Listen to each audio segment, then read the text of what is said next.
Buff Nation, what's going on? BWB, all of my bandwagon buffs, how y'all doing? I hope y'all good. Y'all all right out there? Y'all good? Welcome to TLP Sports Club. You are now watching TLP Live. I am your host. I go by Harry Billion. Thank you for joining me on this here. This is Friday. This is Free for All Friday. I can't believe this day is here now. This day is a blimp. It went shoom and it was gone. I can't believe it's here, and I just want to let you guys know I took my final test, and I think I did well. I don't want to find out until later on today, but I think I did enough to pass that test. So I thank God for that chapter. We're going to close that book tonight. Hopefully. I hope I did enough. All right? So that's out the way. I feel good, though. I feel kind of good. You know what I'm saying? I said my prayer. My family prayed with me. Everything went pretty well at the test. And I think I did enough. So, but unfortunately, the results don't come till later. But now I believe I passed. I can put that behind me and focus more on the channel. I was actually able to drop a video, which I haven't done in a long time. I thank God for that. And here we are, guys. Colorado game week. The Big 12 is looking pretty nice. There's a few teams left. The TLP Sports Club, we have our final record at 8-4. I want to start off the show by finding my eight games, because we are still in contention for 8 games. Some of y'all have already lost your contention or whatever your predictions was. If you predicted that Colorado would be 11-1, you're done. You're finished. If you predicted that Colorado would be 12-0, you're finished. Nebraska finished you, okay? You were done before the season even got started, in honest. But if you predicted 6-6, you're still in it. Anything, beyond that, listen, if you were 10-2, you're holding on for dear life, okay? I think my guy Tim Smith is a 10-2er. I'm an 8-4. Let me find 8 games for y'all, because we only need 4 more. So let me find 4 more games for y'all. And let's see. Let me move over. Let's move over and let's find 4 games. I just want to start the game. The game. I want to start the show off by finding 4 games, and I'm going to tell you my reasons why I believe we got 4 more games. Arizona is winnable. I'm just going to say the statement of Colorado is competing, and Colorado does have the legitimacy now of having football conversations. If you haven't noticed, that is exactly what Colorado gained from the K-State game. Colorado was in contention to win that game, and unfortunately, the better team won that night by 3 points, okay? Like I said, I told y'all in the preseason that the Big 12 is so wide open that depending on how the ball bounces, the ball can bounce your way. And, you know what I'm saying, depending on how the ball bounces, these teams are going to kind of shape up that way. And that's exactly how this is shaping up. Exactly what I told you about the Big 12. If you were around here during the preseason, that is exactly going to, it's scripted. It's almost like it was scripted the way that we said it around here. That the Big 12 was wide open. Nobody really is kind of pulling away as far as skill set. K-State didn't dominate Colorado. Colorado was in the game. If they didn't let 3 plays beat them with a big bomb that they weren't getting before, K-State would have lost that game. Colorado would have hung on to with their 1 score that they were up by, and that 3 plays just erased that, and that was so heart-wrenching. But the Big 12 is wide open. How wide open is this Big 12? Let's find out. The rest of these games are winnable by Colorado. But does that mean that Colorado is going to win all of those games? That is incorrect. No, it doesn't mean that. I have us at 8-4. So I believe Colorado can win the next 2 games. That'll give us 6 games. We are 4-2 right now. if Cincinnati is doing very well, by the way. Okay, Cincinnati is doing so well. I think it was uncharacteristic of Cincinnati that how well they are doing, because they were preseason ranked at the bottom of the Big 12, just like Colorado was ranked, like, I think either 11 or 14th, depending on which. If you looked at the CBS ranking, I think we were 11. Now we are ranked number 5, or we're either 5 or 6 in the Big 12. Nobody knew that. Nobody could predict that. Everybody thought we were just going to be bad. But yeah, so Colorado is ranked in the top 5 or top 6 of the Big 12. There's 16 teams. Put that in perspective. We are ranked above 10 teams. All right? For us to be ranked single digits at this point, nobody knew that Colorado. We knew, okay? Let me just make that clear. We knew that Colorado had the talent in-house to be ranked where we are ranked. We're supposed to be in the sheriff. We're supposed to be the sheriffs in the Big 12. We're supposed to be undefeated. We could have easily been undefeated, depending on how the ball bounces. Remember when I told you that? Depending on how this ball bounces, any team can take it home. So Arizona is beatable. It's not a pushover team by no stretch of the imagination. In this live, we're gonna go over, I think, if I have the time, because what I'm going to do today, I'm going to obviously, like I've been doing every week, I'm going to bring on PFF to give us to give us their analysis of the game, give us the numbers and how the numbers are going to break down. We're going to talk about that. If I have the time, I want to do it in an individual video, because there are 5 things I want you to know about Arizona. Some of you may not know this already about Arizona, but Arizona, just off the cuff, you're going to have to deal with their quarterback, Noah Fafita. You're going to have to deal with their star wide receiver. He's already an NFL wide receiver. All right. Lengthy, can catch the ball just standing up, just throw his hands up. He's really good. They also have Lamonius Craig. That's T-Mac, by the way. T-Mac is really good. That's their NFL guy. Lamonius Craig is also there. He's a very capable wide receiver as well. Number 5 for them. Number 4, number 5, and number 11. I think those are the guys to watch for. And their running back is pretty nice. But there's some other things that I'm going to do either today, or I'm going to do it in an individual video. Since my spirit is back up, I'm ready to go, and I'm doing individual videos again, I will do some of those videos, and hopefully when I have the time. I must let you know ahead of time that we're not going to be live streaming this Saturday.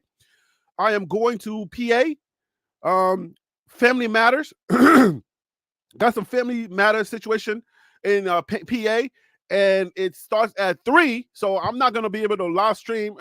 I ain't going to be one of those guys live streaming in the quarter while the family event is going on. Like, all right, guys, Colorado just scored again. Yeah.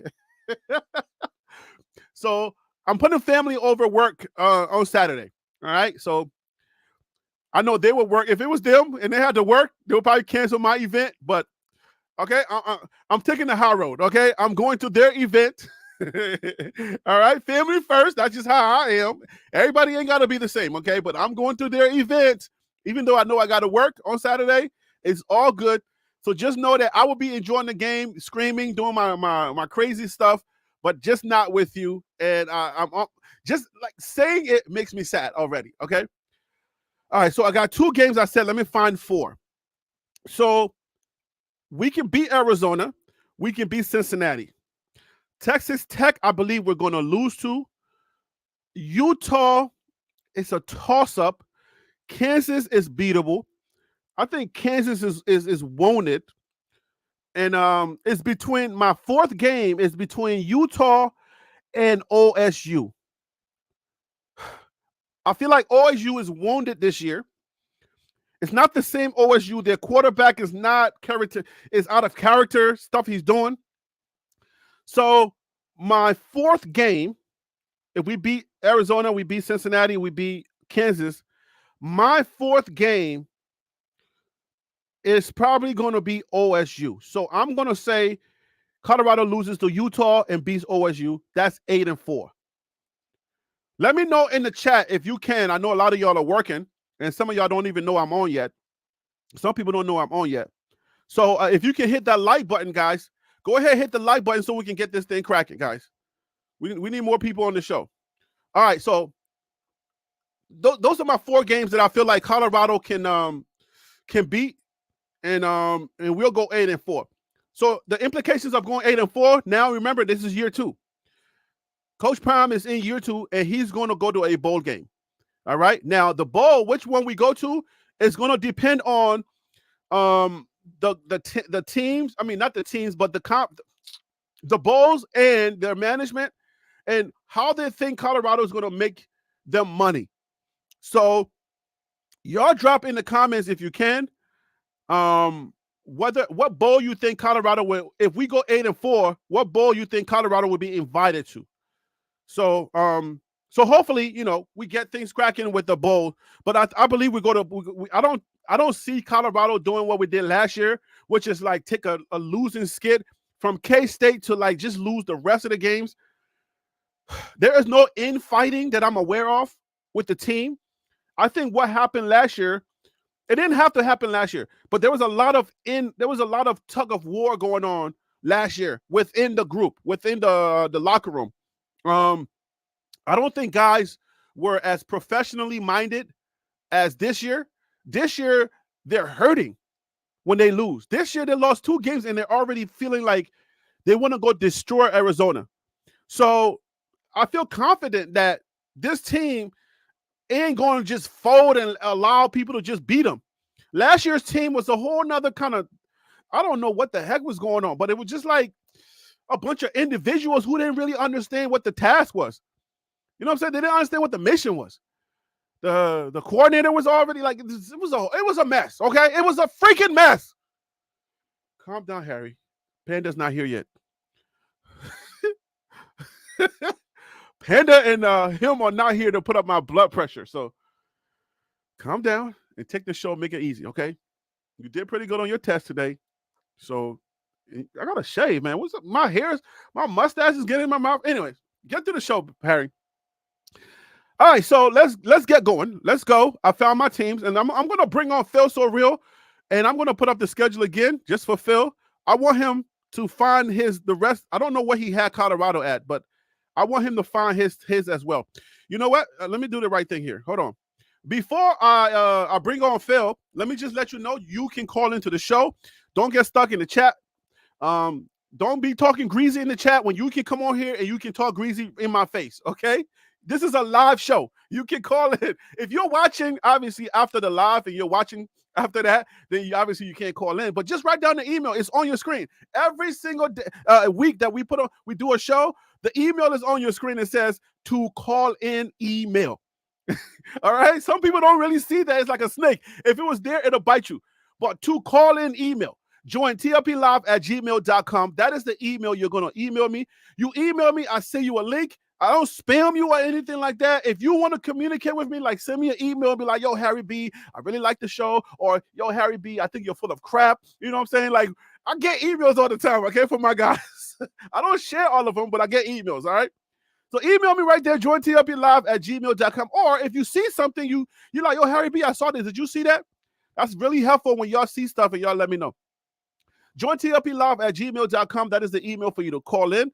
And you email me, I send you a link, you come on, and my guys are already ready to go. So let me bring on Phil So Real and DC Carson Music, my guys that are always holding me down. I really appreciate these two men for being in my corner. I really do appreciate them. Phil So Real, my guy, what up with you? Thank you for calling in. I appreciate you always. How you doing, man? Man, I'm well. It's Friday. It's the third Saturday in October. Tomorrow, so you got Bama versus Tennessee. Smoke them if you got them. The winner of this game always smokes cigars, so hopefully it'll be a lot of Crimson fans smoking cigars in the fourth quarter when it hits 0-0 tomorrow. Yeah, man. Y'all in trouble though. I mean, I ain't gonna hold you, but y'all in trouble. I don't No, know I what's mean happening. I can't lie, man. Tennessee, I'm very concerned about Tennessee. They've been playing really bad the past 2 games, but so is Alabama. But they have the ability to run the ball really well, and Mm-hmm. Bama hasn't been able to stop that. And Bama's been inconsistent at best on offense. So I think it'll be an evenly matched game. It's just going to be a matter of coaching and execution in the second half. And who wants it more? So, all right. So, DC is also a Bama fan. So, he's a Bama too. Let's bring on this other Bama. And when I'm saying Bama, yes, it's the Maryland thing. So, if anybody's out there that's from the DMV, these two Bamas are on here trying to help me out. So, let's what's up. DC Cars and Music, welcome to the show, my guy. I appreciate you, man. How you doing today? I'm doing fine, man. All I know is the first time I sent you an email, I kept getting a bunch of other emails saying I'm entitled to compensation for something. I'm messing with you. Just a joke, folks. Like, email. It's ain't no spam out here. I know. Just a joke, folks. Joke. Yeah, folks. no Liberian prince trying to sell his royalty to you or something Liberia, like that. It's only the Nigerians that have princes. Okay, we ain't got no princes in Liberia. All right. Yes, sir. So you are all good. Hey, Phil and DC, I want y'all to find DC. Where did you have Colorado at preseason ranking as far as wins and losses? Where did you have them at? 5-7. All right, so DC, you were 5-7. Yes. Okay. Phil, where you had them at? Have them at? I think I was 8-4. Okay, so you were 8-4. All right, I'm gonna put up the. I'm gonna go with DC first because he was just like we need one more to fulfill his dreams. So DC, find me your next game. Find me your one game. See the thing about it, I thought it would be Cincinnati. They're playing good. I think the probability for that win now is probably going to be more Kansas. But again, that's not saying that Colorado can't sweep the table. They're also saying that Colorado can't crap the table. But I think that out of the teams left, Kansas will probably be the one I say that CU can win. All right, so to fulfill convincingly, your dream, you got 5-7. So after, so we're gonna take an L for you. We're gonna be taking the next 4 L's, and then we're gonna beat Kansas, and then finally we're gonna take a last L with OSU. Okay, no doubt. All right, so if you were 4-8 or 8-4, sorry, Phil. What are your 4 games? So I think we'll get into the game tomorrow, I guess, in depth later. But I really think Colorado can beat Arizona. I definitely think they can beat Cincinnati. Now, Texas Tech is a team that I think I'm really concerned about for Colorado, as well as Utah. I know Cam Rising is on his 8th year of eligibility, even though he is not trying to get a PhD. I think Utah can still provide some issues for them up front on the lines of scrimmage. I think Kansas is a wash. I think Colorado will beat them by 20 points. And then I go to OSU and I look at them and I say, they haven't been what we thought they would be this year, but they still are a team that will try to establish the run. But they also have a quarterback that they're willing to allow to push the ball down the field. And we've seen Colorado sometimes be susceptible to that if Travis Hunter is not in the game. So some of those secondary corners or second string, however you want to put it, corners are not always going to perform their best. And so I think OSU could expose that. So I would be concerned about that game as well. So I'm confused. What were your wins? So I would say for sure win, I would say Arizona, Cincinnati, and Kansas. Okay, so you got that's only 3. You need one more for 8-4. But I'm saying those are my for sure. So I guess my second, if I had to take one off, I think I would say I would probably say Utah just because of the backup quarterback. Okay, so we're gonna be Utah according to you. Okay, so that's 4. Okay, that's fair enough. Love and Liberty, what's up with you? Hope all is well. Gerald D. Tim Smith is about to come on the panel. But Love and Liberty said if CU only wins one more game according to DC Carson Music, I would delete my channel. Whew, okay. Last year we took a 6-game losing skid. So I just hope DC is not prophetic, and I hope he's a false prophet. But that's all we can hope for right about now. So let's. Hey, Harry, this at the 19-minute mark, so we're gonna hold Love and Liberty to that. Yeah, right. Okay, all right. I Love and Liberty. You're on the clock. Let's bring on Tim Smith. Tim Smith, what up with you, my guy? Thank you for calling in. Dallas is in the building. What up with you? Yo, what's up, Harry, man? What's up, DC? And what's up, Phil? What's going on, Tim? We don't even need to have this up for you because you're holding on for dear life, my guy. You got to win out. Yeah, man, I gotta win out. Unfortunately, I like my odds. I like the way things are trending. Arizona. I only game that I'm really, I would say, concerned about is that Texas Tech because we're coming off a bye and we playing them in Lubbock. Mm. So that's the game that I'm skeptical about, but I still think CU can win it. Are they better than K-State? Who? Texas Tech. I'm not sure, man. Last year they took Oregon to the brinks in Lubbock, and Oregon barely snuck out of there with a win. So, Hey, Harry, can I ask Tim a question real quick? Yeah, man, go ahead. Hey, Tim, so listen, I know you're a Big 12 guy. You from the Dallas area, so you know all about that.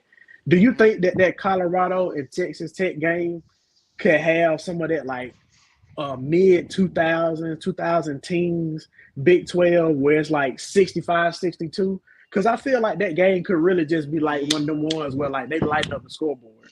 Yeah, it could go back to that Texas Tech and what was that game where Patrick Mahomes and Baker Mayfield was going at it, where they were just trading. Yeah, Texas Tech, Oklahoma, yeah. Yeah, that type of game. Yeah, I agree with you on that, Phil. Like 450 yards, both quarterbacks type stuff. Yeah. Okay. Cool. So that means nobody would be playing defense that day? Well, pretty much. This is my thing. I mean, I guess for me, how the defense responds this week will let me know if my 10-2 is somewhat good or it's in jeopardy. I'm telling you, it's not in jeopardy. If they lose this game, there's no way they can be 10-2. I don't know that you're in trouble yet, but the defense gotta like that anger that we feel, that energy that we feel out of that locker room right now. I feel like you might be fine if the team can just remember that if they win, just remember that it's just another win. Like, you know what I'm saying? Like for some reason when they win, something happens and they don't continue it. You know, it's like I don't know, but you might be okay. The way I feel, I don't know, bro. Texas is playing pretty well, and Cincinnati is doing pretty well too. So it's a little bit hard to tell at this moment, but I don't know. I don't know if you keep that 10-2. Ron Tate says 10-2 is firm. You got to win out. You got to win all the games, like every single one of them. You got to go to Utah. I mean, you got to beat Utah. You got to beat Arizona's a little bit different this year. So just like we predicted. Utah is at home also, Harry. They play in Boulder or they play in they play in Boulder. Okay, but again, you remember now they're home. They're a little bit shaky at home. That could become a thing. We don't know if it's a thing yet, but it's becoming a thing. So if they're shaky at home and Utah comes in there ready to play and they punch them in the mouth first, Colorado may not be able to respond. We don't know yet. We'll see. But Utah is a tough cookie to beat. Well, here's the thing why I have to stay where I'm at right now. Because I look at it this way. When you look at this team, remember last Friday when I said I can't make a prediction because I don't know what team is going to show up? Mm-hmm. And I specifically made it a 1 point. Like I made it a 1 point game. Yeah. I believe my prediction. It was because I knew that you had that. I don't know what team was going to show up. And sure enough, what I believe was going to happen, I just didn't want to go all the way in on that prediction. But the point I'm saying is that, and here's the thing, Arizona and CU have a ton more in common than folks want to acknowledge because they have been streaky. But in Colorado has kind of been up and down. So again, I don't think we can say, oh, this is in the bag because you don't know if you're going to get the UCF team or you don't know if you're going to get the Nebraska team. I think I'm more confident now in who we're going to get. Because How? okay, so I think how is we were able to get some major stops on defense, the stops that we needed to win the game, but for 3 quarters we didn't have any answers for the run, and they just ran all over us. So I don't think Arizona has that kind of run power. So Colorado's defense is going to show up. They've been consistent, and I'm still going to hold my line at they've been the most consistent part of Colorado football. I don't care what him and and Panda says. I think Colorado's defense has been the most consistent part of the team, and I think they're going to show up. I think they were embarrassed on with K-State on Saturday. So I believe they're going to show up, and they're going to get the job done. Now, you got to say, you got to think that Shedeur would be there. Shedeur, Travis is playing. They're going to be there. Jimmy Horn looks like they were practicing, so they're going to be there. So the offense is going to be there. But I don't think Arizona's defense is that good that they're going to have Shedeur on skates all night. I don't think so. So that's why I think I'm more confident who's going to show up this week, because I feel like now they have some type of identity. Now we understand that Colorado is a legit football team, and the offense may have a off night. The defense may have a slight off night, but it's not an off night that makes you feel nervous. Not anymore for me. Question. Yeah. Do you think, excuse me, do you think Travis is going to follow T-Mac, or do you think Travis is going to stay on one side? And do you think Colorado honestly has somebody that can consistently stop T-Mac from getting off on this game? That's a good question. I'm glad you brought that up, because that's an area that. Thank you. That's what I do. That's what I do, Harry. I know. Table. That's why I pay you what I pay you. So I'm glad that you're earning the check today, my guy. So Thank you. All right. So thanks for bringing that up. This is what we need to talk about this, because they listen to the show, right? We need to make sure that we talk about this. This is what my prescription would be for making sure we stop T-Mac. Please do not play him one-on-one with Travis Hunter. If you play T-Mac and Travis Hunter one-on-one, we got to remember that Travis Hunter is not 100%. He was hurt. He something about a dislocated shoulder, or at least he has a bruise on his shoulders. So he's not 100%. Remember last year, T-Mac was smoking Travis Hunter too, catching passes all over him and stuff like that, almost like number 13 for Stanford. So T-Mac has the capability of burning Travis Hunter.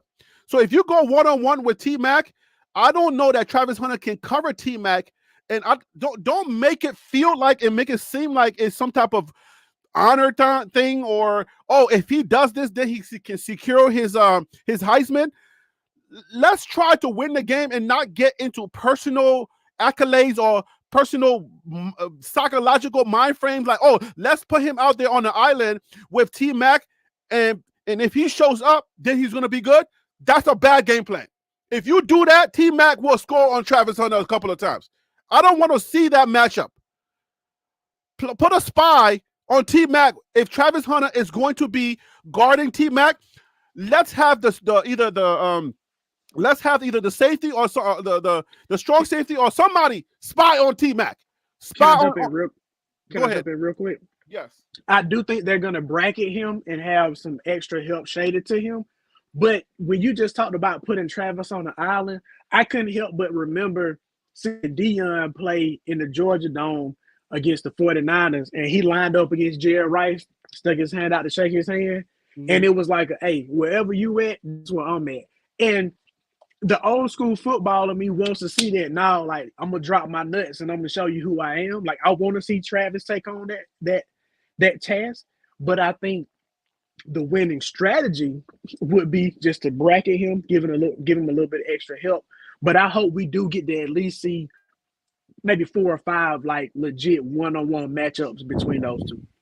Hey, can I jump in real quick? Yeah, you can jump in, but I don't want to see it. I'm praying for the love of everything Colorado safety. I don't want to see any of it. Go ahead, Tim. I was gonna say, A Phil, I agree with you 100% because you got two potential. Well, I ain't gonna say potential. You have two first round uh caliber players. One play both sides of the ball. One play one side of the ball. But to see that caliber of DB versus that caliber of wide receiver, you have to. I mean, you have to give at least 3 or 4 shots where it's just one on one, best against best for the viewership. Were you done talking? Because your audio went. But Hello? here, while we wait on Tim to come back, here's the thing. Mm-hmm. I think Travis at his 100% can certainly hang with T Mac. The issue is it's hard to get your arms over your head when you got a shoulder injury. It don't just go away overnight. So when you're Right. hand checking and all that kind of stuff going on with a 6'5", again, I think what is Travis 6'1", 6'5", and if you've seen some of the catches that T Mac has made, I mean they're like right on the sideline jumping where the only person can get it is the sideline or T Mac. That That's a is a great point, lot DC. to ask to say, hey, I'm gonna take somebody with a hurt shoulder and have him out there hand checking with somebody that can go up and get it. That's The other 6'5". thing, right, and you've seen him make those catches. And the other thing I would say, folks, is that if you look into Arizona, again, I think the tendency is to sit back and look at one snapshot at a time instead of the whole movie. If you look back at Arizona last year, Fafita was not the starter. He was a freshman. He didn't start, and then he eventually came in. What happened on CU's game is that one, that because they were double teaming the crap out of T Mac, that it opened up the door for the other receivers to be effective. The other thing is when people start looking at these points, well, we only lost by so and so. Pay attention to this year. Look at it. If a team is able to run on you, they're killing you with the time possession. They don't have to go point for point with Colorado score for score because they can't. Even this Kansas State game, I would say around the fourth quarter, for some strange reason, Kansas State decided to go to another thing because they were down. They could have literally ate up the clock, and because it was like 4 minutes. They could have, if they all they needed was 2 first downs, and the game would have been over. But they got out. They got outplayed. There was a tip interception, and I forget who did it, but he fell, and then that put them back in there. But the point I'm saying is, don't cheer for Colorado, absolutely, but y'all got to get in here and start looking at the whole context. Because again, going back to T Mac, it's very hard to cover a first round player and your shoulders hurt. Right. And Fafita can make those. And understand this: Fafita is not as good as Shedeur, Right. but he is just as accurate. He's accurate. That kid is nice with it. So stop playing with me. If you're thinking otherwise, like I said, this is a data show, so we're going to give you enough information so you can understand where we stand at. Just like every week, we give y'all what we need to give y'all. But yeah, T Mac, I don't want to see any matchup with Travis Hunter. I don't want to see it. I hope that they don't do it. You don't need to expose Travis like that, because remember, when he faced number 13 at Stanford, he was also hurt. So, he was coming off of an injury. So, and T Mac is way better than number 13. All right. We have not heard that dude's name since last year, since he played Colorado. We have not heard about him. But T Mac, you've heard. What'd you say? So I think King P247 in the chat said put McKinney on him and double team him on passing situations. I actually agree with that, because I think DJ is a bigger body corner that can match up against T Mac a lot better, and then still, bracket the coverage towards T Mac. I think that's a great idea. And I think Gerald D also said the other wide receivers beat us, so be it. If I'm coaching this game, T Mac won't beat us. I agree with that as well. Right. He ain't gonna be the one that. It's gonna have to be Lamonius Craig or whatever that kid name is that excuse me, that transferred from Colorado when Deion first got there. Like, let him beat us. Let the running back beat us, but it ain't gonna be T Mac. Right. We gotta find a way to eliminate T Max. We gotta at least minimize his production. If we don't minimize his production, I'm telling you right now, this game can be put out of out of range quick. Because if they get hot, they don't stop. I've seen their games and I see how they do. They put the pressure on you. If they go up, they're gonna keep going up. And Fafita is capable of slinging it. So I don't want to see no, oh, let's go, man. And Travis Hunter is the best player in college football. Listen, he's already made the NFL. We need to make sure that Colorado can win games.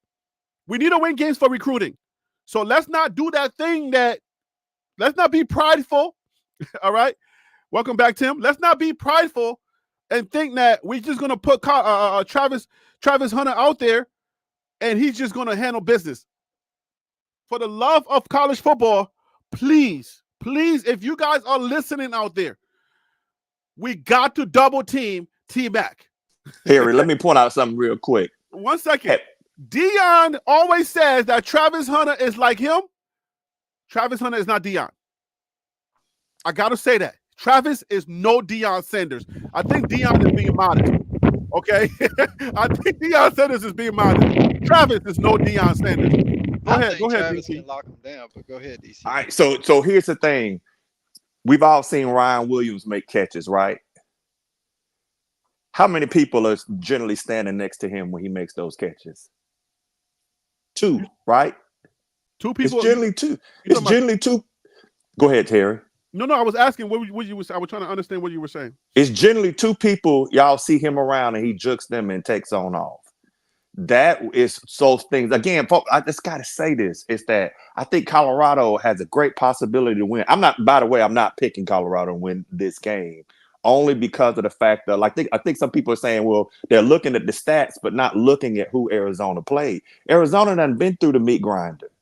They done played the top of the Big 12. They done played the BYUs and got smushed. They done played the Oklahoma State. They done played who is not as good as they were, but they have played some teams and have gone through a grind. So what my point I'm saying is, that's why I said a healthy Travis, that would be a great battle, but I don't see it. And I think also to a point where we got to understand Fafita can extend the play with his feet.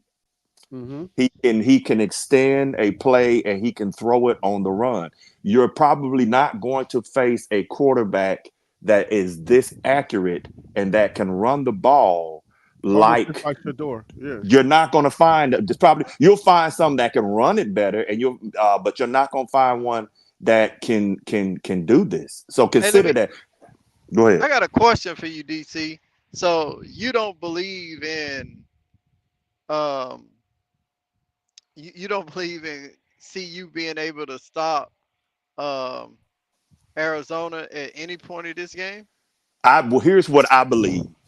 I believe that if Colorado does not face they face a team that they can score on, which they are, then they're always going to be, should consider the favorite. The problem here is that you also got a rusher. I can't even, but it's one of them Samoan type of names, T or something, whatever it is, on the other side of the ball that can get back there. I advise y'all to go take a look at the Big 12 defensive leader, because guess what? The number 1 person is Mott. You just saw him because he plays for Kansas State.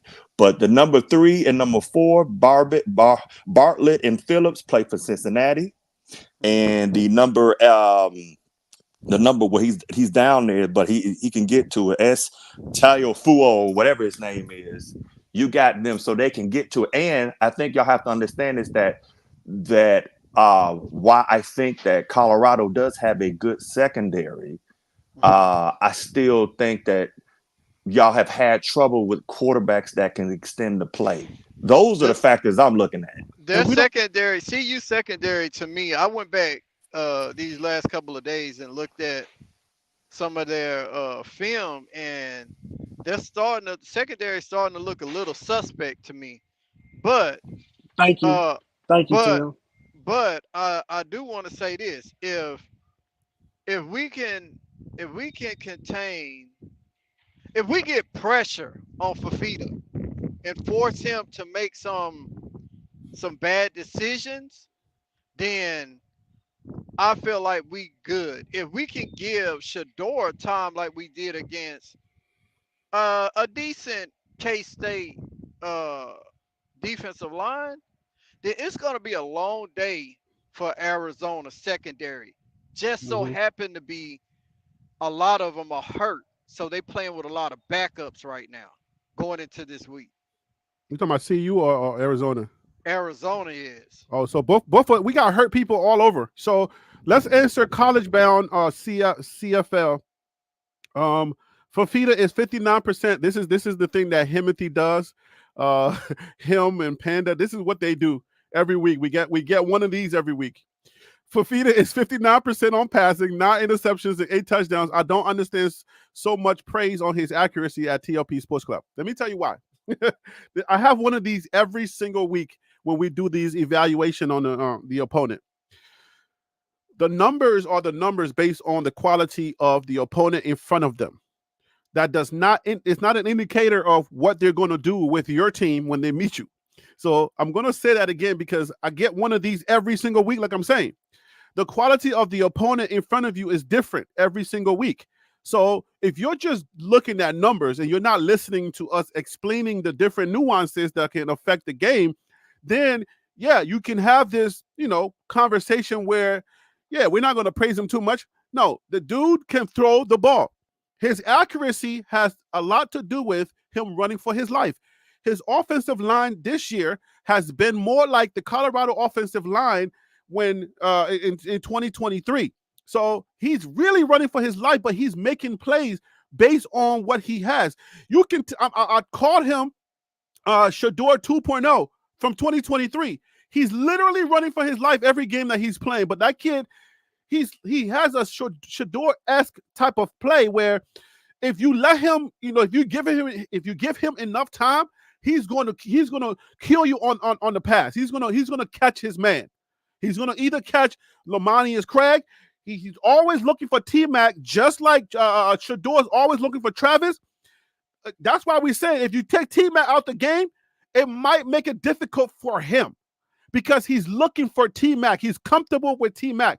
So if you take T-Mac, you double team him, and he has no one. He's still going to try to throw to T-Mac. Trust me. He does it all the time. That's why he has 9 interceptions, because he tries hard to try to find T-Mac even in double coverage, because he knows T-Mac can make the pass. Anybody else want to add something to what I just said? I was just going to say real quick, DC just lined it out for us as well, on top of what you just said about Arizona has faced Oklahoma State. They have played a BYU. BYU has a outstanding defense. So just because, I don't understand it, but just because you see what their stats may be right now, right, doesn't necessarily mean that it's going to be the same way for against CU. I mean, he can not throw no interceptions and throw 4 touchdowns for 400 yards. So it can, I don't know. Sometimes it just bothers me when people say crazy stuff. Right, because Tim, check this out. Guess what? Check this out. The number 1 team in the Big 12 offensive stats is UCF. And the number 14th team is BYU. Do y'all see an issue with those stats? UCF is not the best team, and right. and clearly BYU is killing it. So that's what I'm saying is that they say I'm not gonna be arrogant enough that some people say stats are for chumps, but I don't think so. I think context is where you look at it, because I mean, if you look back and see it, Arizona Wildcats, they averaged 413.5 yards a game, where Colorado averages 398.7. So if we were just to go by stats, we could sit back and say, well, Arizona is going to be able to do more. But no, we know Shador. Nobody is ever going to. You'll never hear me say a bad thing about Shador. Shador is awesome. So we know when we dig into the data, we go, bad, I'm going to say something. You won't hear me say something bad about him if he did something bad. I'm there, but here go the thing is, if you're looking just at data, then you forget. Wait a minute, Colorado had Shador. Mm-hmm. So let me add this. Hey, Wild Dog, what up with you?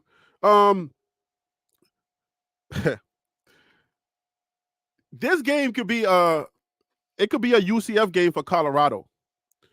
But this game is not a game where you're confident that that's what's going to happen.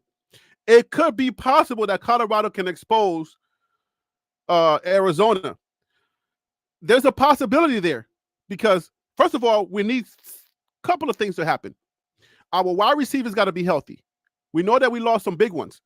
So are they 100%? If they're 80%, then we can trust it. If they're not at 80%, if they're not at 80%, then and their route running may be affected by what type of injury that they have, then we don't know 100% if it's going to be like that. But it's a winnable game for Colorado. I have them winning this game. All right, it's a winnable game, but you have to also consider the opposite. Noah Fafita, T Mac, MLC, or whatever, Lamonius Craig. These guys have, like Phil said in earlier, they've been through the gullet. And you're not getting the same team that played those teams that you feel like that gave them the 59%. Every week, every team grows from their losses or their wins. You learn more from a loss than you do a win, but every time they have taken an L, they learn something and they made an adjustment. So you're not going to get the same team that played the previous team. You're going to get a better version of that team because if they know anything about wins and losses and they're making any adjustments, they would have gotten better. So you're going to get the better version of that team that took that L. So never look at a team that takes an L or has low numbers and think, oh, Colorado should be easy. We can smoke these guys. That's not how we analyze football. We never do that. Every team grows every single week, especially if you take an L like BYU, like I think BYU did Arizona. You learn so much about your grit. You learn so much about your abilities. You learn so much that team should be scared. But the good thing about what we're doing is Colorado is also coming off of a loss where we could have won. So now we're bloodthirsty. We got blood on our eyes and we're ready to just run through the wall for anything just to get one more play in. So that's why I'm confident with Colorado. I feel like the defense is going to show up early, because Livingston, for the first time this season, was exposed. And I don't think he's a guy that's going to take that lane down. That's just how I feel. I don't think Livingston is going to be taking, he's going to let that happen again. I just don't. Does anybody see Livingston letting that happen again from what you've seen from up to 4 games? Anybody see that, or up to 5 games? So with Livingston, what I like about him is not necessarily his initial game plan. I like his in-game adjustments that he makes. That it didn't seem like Brian Kelly was doing last year. So that's what I'm looking forward to seeing. I want to see the counter punch. I want to see what it looks like in the second quarter when they kind of got an idea of what's going on after their script. Or, not just waiting to the second half to make in-game adjustments. Sometimes you got to make in-game adjustments drive by drive. So that's what I'm looking forward to seeing because I think Arizona is going to try to push the ball down the field against Colorado. So there's going to need to be some type of schemes in place to, at the very least, prevent their number one guy getting off in T-Mac. And like we've been saying, if everybody else beat you, then so be it. So I just wonder what that looks like, if that is the scheme they want to go with. Hey, let me I got a add question something to though. Oh, go ahead, Phil. I just got one question. DC. Well, no, Tim, you better go because my question probably gonna kick a hornet's nest. So go ahead. Okay. No, what I was gonna say was, even though Arizona does have T-Mac, and this is something for people who really just now becoming to learn football, you also have to look at what we did bad against K-State to see if they're going to implement that into their game plan. The wheel route killed us. Are they going to run the ball? Running killed us last week. So I'm just looking for the defense to be able to. I'm looking for the defense, the D line, to be able to do what they did at UCF as far as containing that run, because Arizona can't run the ball. Can like CAN or CANT? They can. CAN. Oh, okay. All right. I think they can run, but I think at this point, Colorado would have a game plan to focus on the run. I think they've been working on that in practice. I've seen a well-off clip. I don't have time to watch a lot of videos. I haven't had time since my test.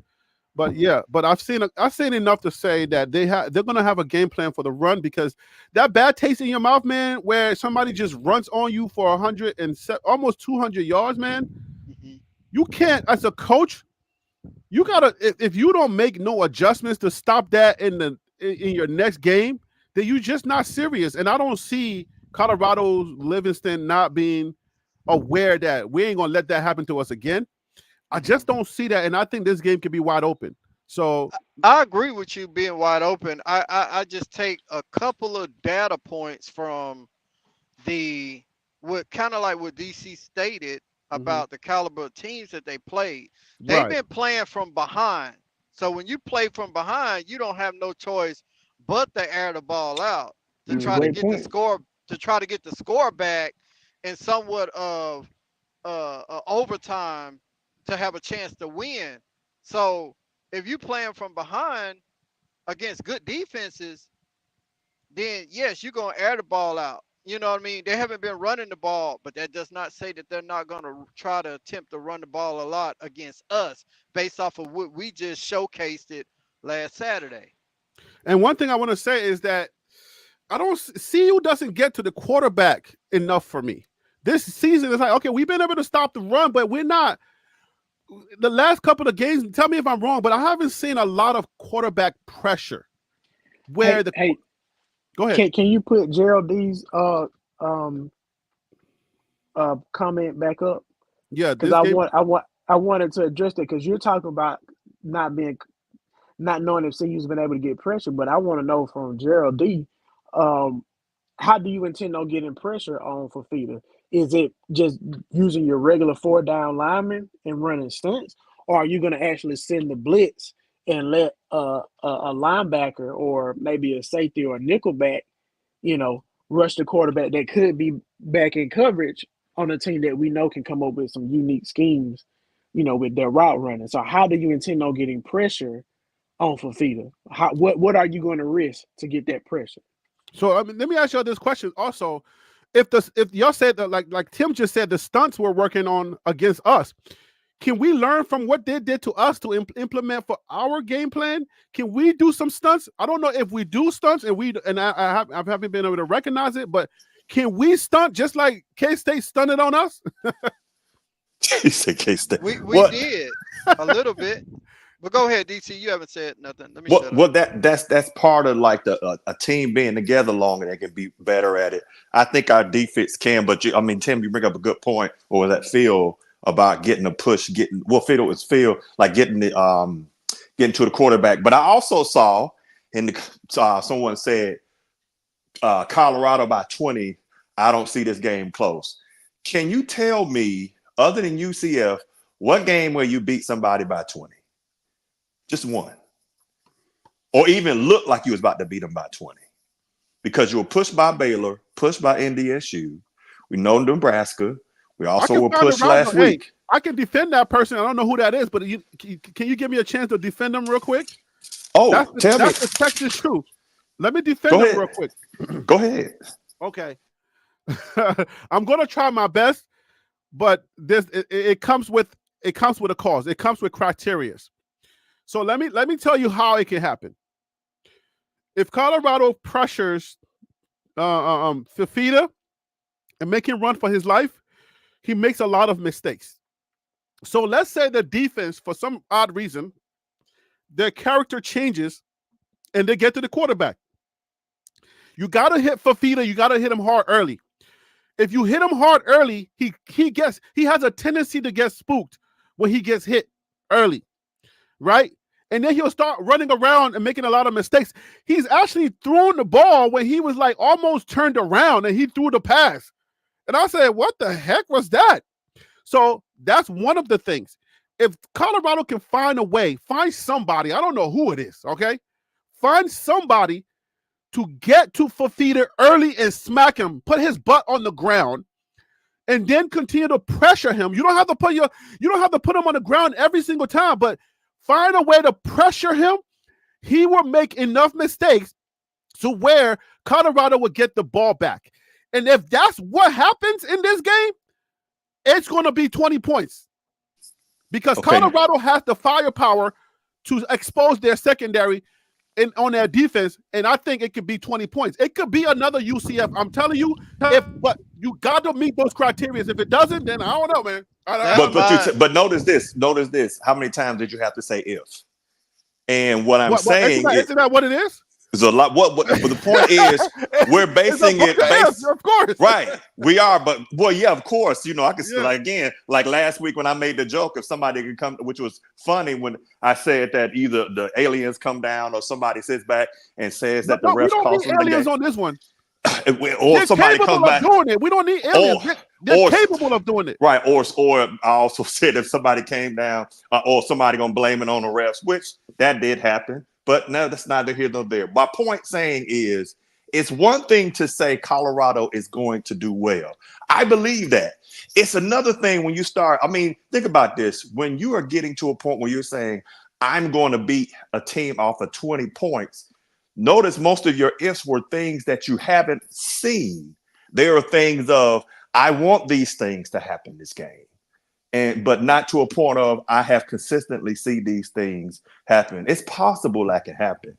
I just think that this game is probably going to be a little tighter, and we just got to kind of look at it. And I was only asking for my just my general curiosity of how do we say that Colorado is going to beat Arizona by 20?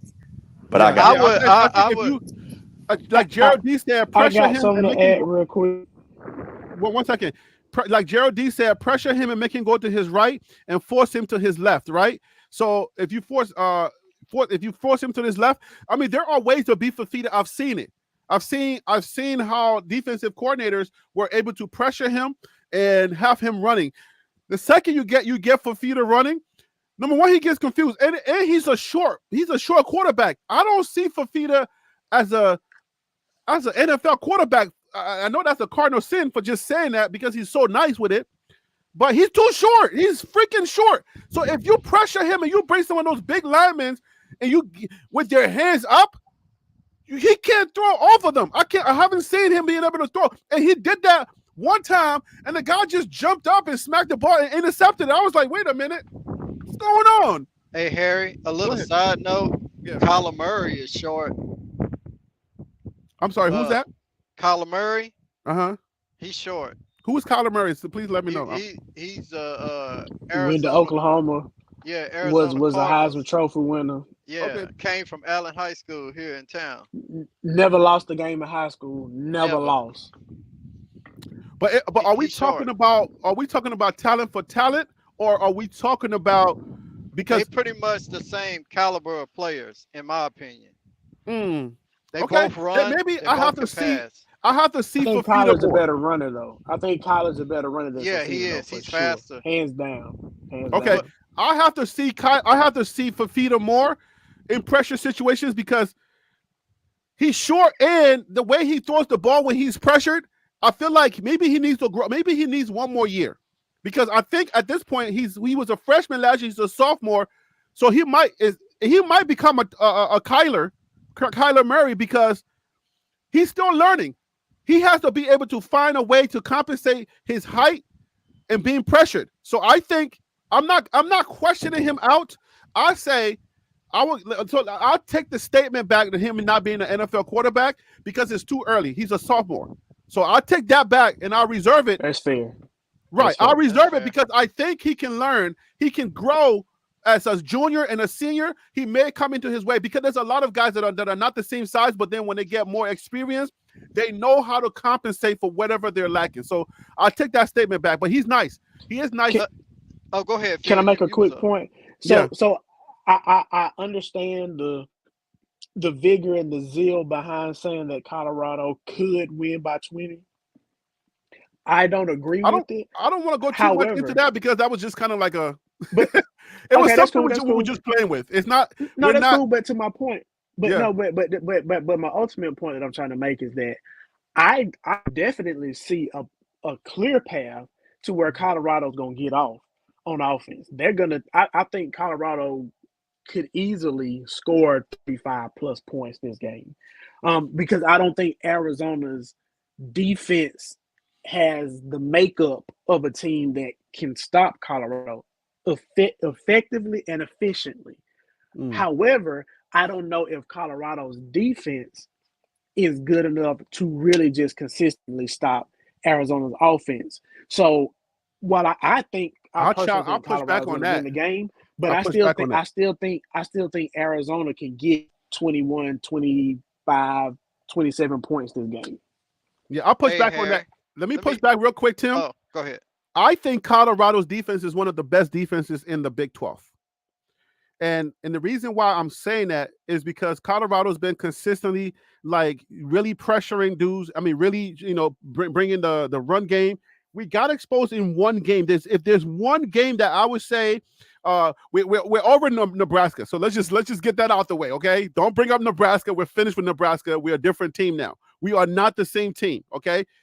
So, but even in the Nebraska game, Colorado held them in the second quarter.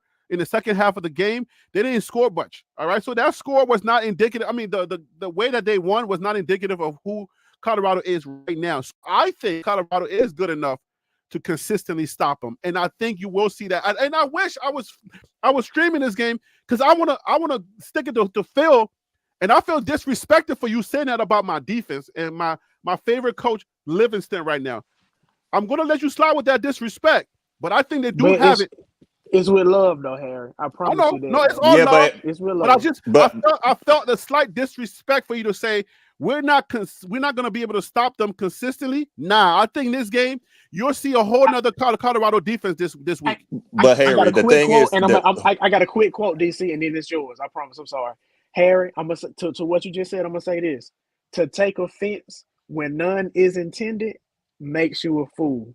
To take offense when offense is intended makes you a bigger fool. And I'll leave it at that. Go ahead, I will DC. be a fool, and I'm going to show you what fool's gold looks like. Hey, can I jump in real quick before you? well, hold on. before Let DC? me get hold on Go real ahead. second, Tim. Let me give Harry this stat.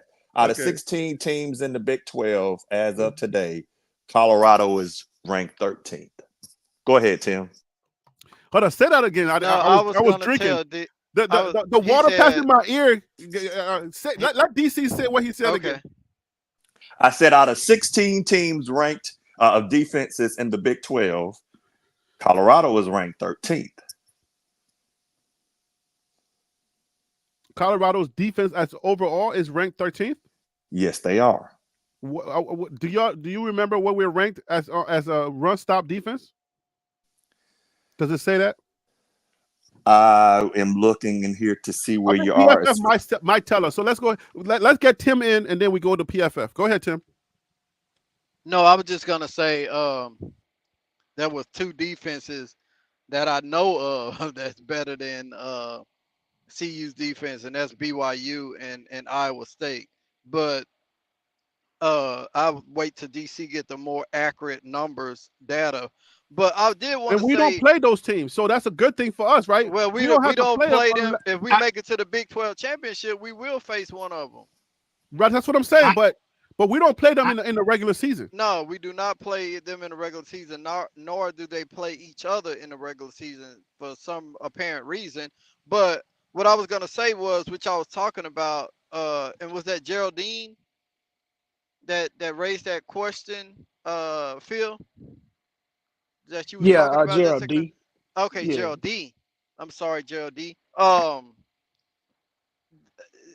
That was one of my keys to, even though we haven't talked about it yet, but that was my key to victory. Like, we showed glimpses of different stunts. I like the way they bring Stillman Craig on a safety blitz. He barely missed K-State quarterback last week. Avery stepped up in the pocket just in the nick of time. If not, he was going to get blown up. But I feel like, I know Arizona's O-line is not the same O-line from last year. They're a little bit worse than last year. So last year O-line was a lot better. That's why you seen Fafita running for his life a lot. BJ Green, uh he's finna get out of it. He had 2 sacks last week against KSU.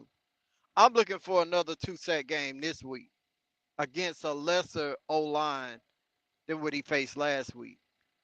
Um, I feel like the defense in those linebackers, man, they're gonna get after it and make it so uncomfortable for Fafita, like you was talking about, Harry, to where he's gonna make some costly mistakes or throw some interceptions, maybe 1 pick or 2 picks. And I feel like they're just not gonna be able to stop us at all. It's gonna come down to who can, if they can run the time of possession on us to keep Right. it close. Yeah. Other than that, we're gonna light the scoreboard up in Arizona. I think so. I think that 20 points might.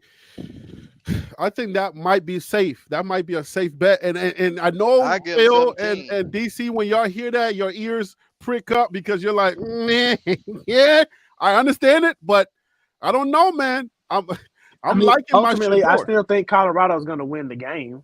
It's just we don't think they're going to win it in the same manner, and I think that's fine. As long as CU wins, I think most people on the channel are going to be happy, right? Well, yeah, I mean, but I think winning in a certain fashion after you come off of a K-State and then you beat a team that is supposed to be more that's supposed to be favored. I think the fashion that you win it in can give you another boost where you already gained your respect. Now you gotta put your foot down and say, okay, we were right. People can tell you that, oh, that K-State game was the daggone fluke, and Colorado could have won that. Look how they beat Arizona. So if narrative, you're right. Yeah, if that narrative can start going, then that puts fear in other teams. Like, we gotta be ready for this Colorado. They're not a shabby team. But go ahead, Phil. You got some defensive stats for us. Yeah. So I'll try to make it quick. So this is just for the Big 12 rankings. Okay. Now keep in mind there are 16 teams in the Big 12. So for points per game, Arizona is ranked number 13. They give up 26.5 points a game. Colorado is number 10. That means they're better at 24.3 points per game. Now, as far as passing yards given up, Colorado is ranked number 10 with 226 yards per game. Arizona is better, being ranked number 8 at 211.7. So just a matter of about 16 yards or so. As far as rushing is concerned, Colorado was 12 at 160.8 yards a game given up. Arizona's better at 144.3 yards per game given up rushing. And then last, just total yards per game, Colorado is 13 at 386.8. Arizona is number 10, better at 356 even. So those are the points, passing, rushing, and total offensive yards for defensive team stats in the Big 12.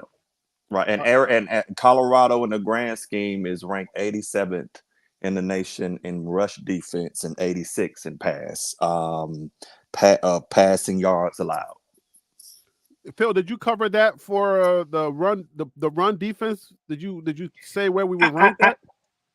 I didn't do it for the entire college football. I just did it based off the conference.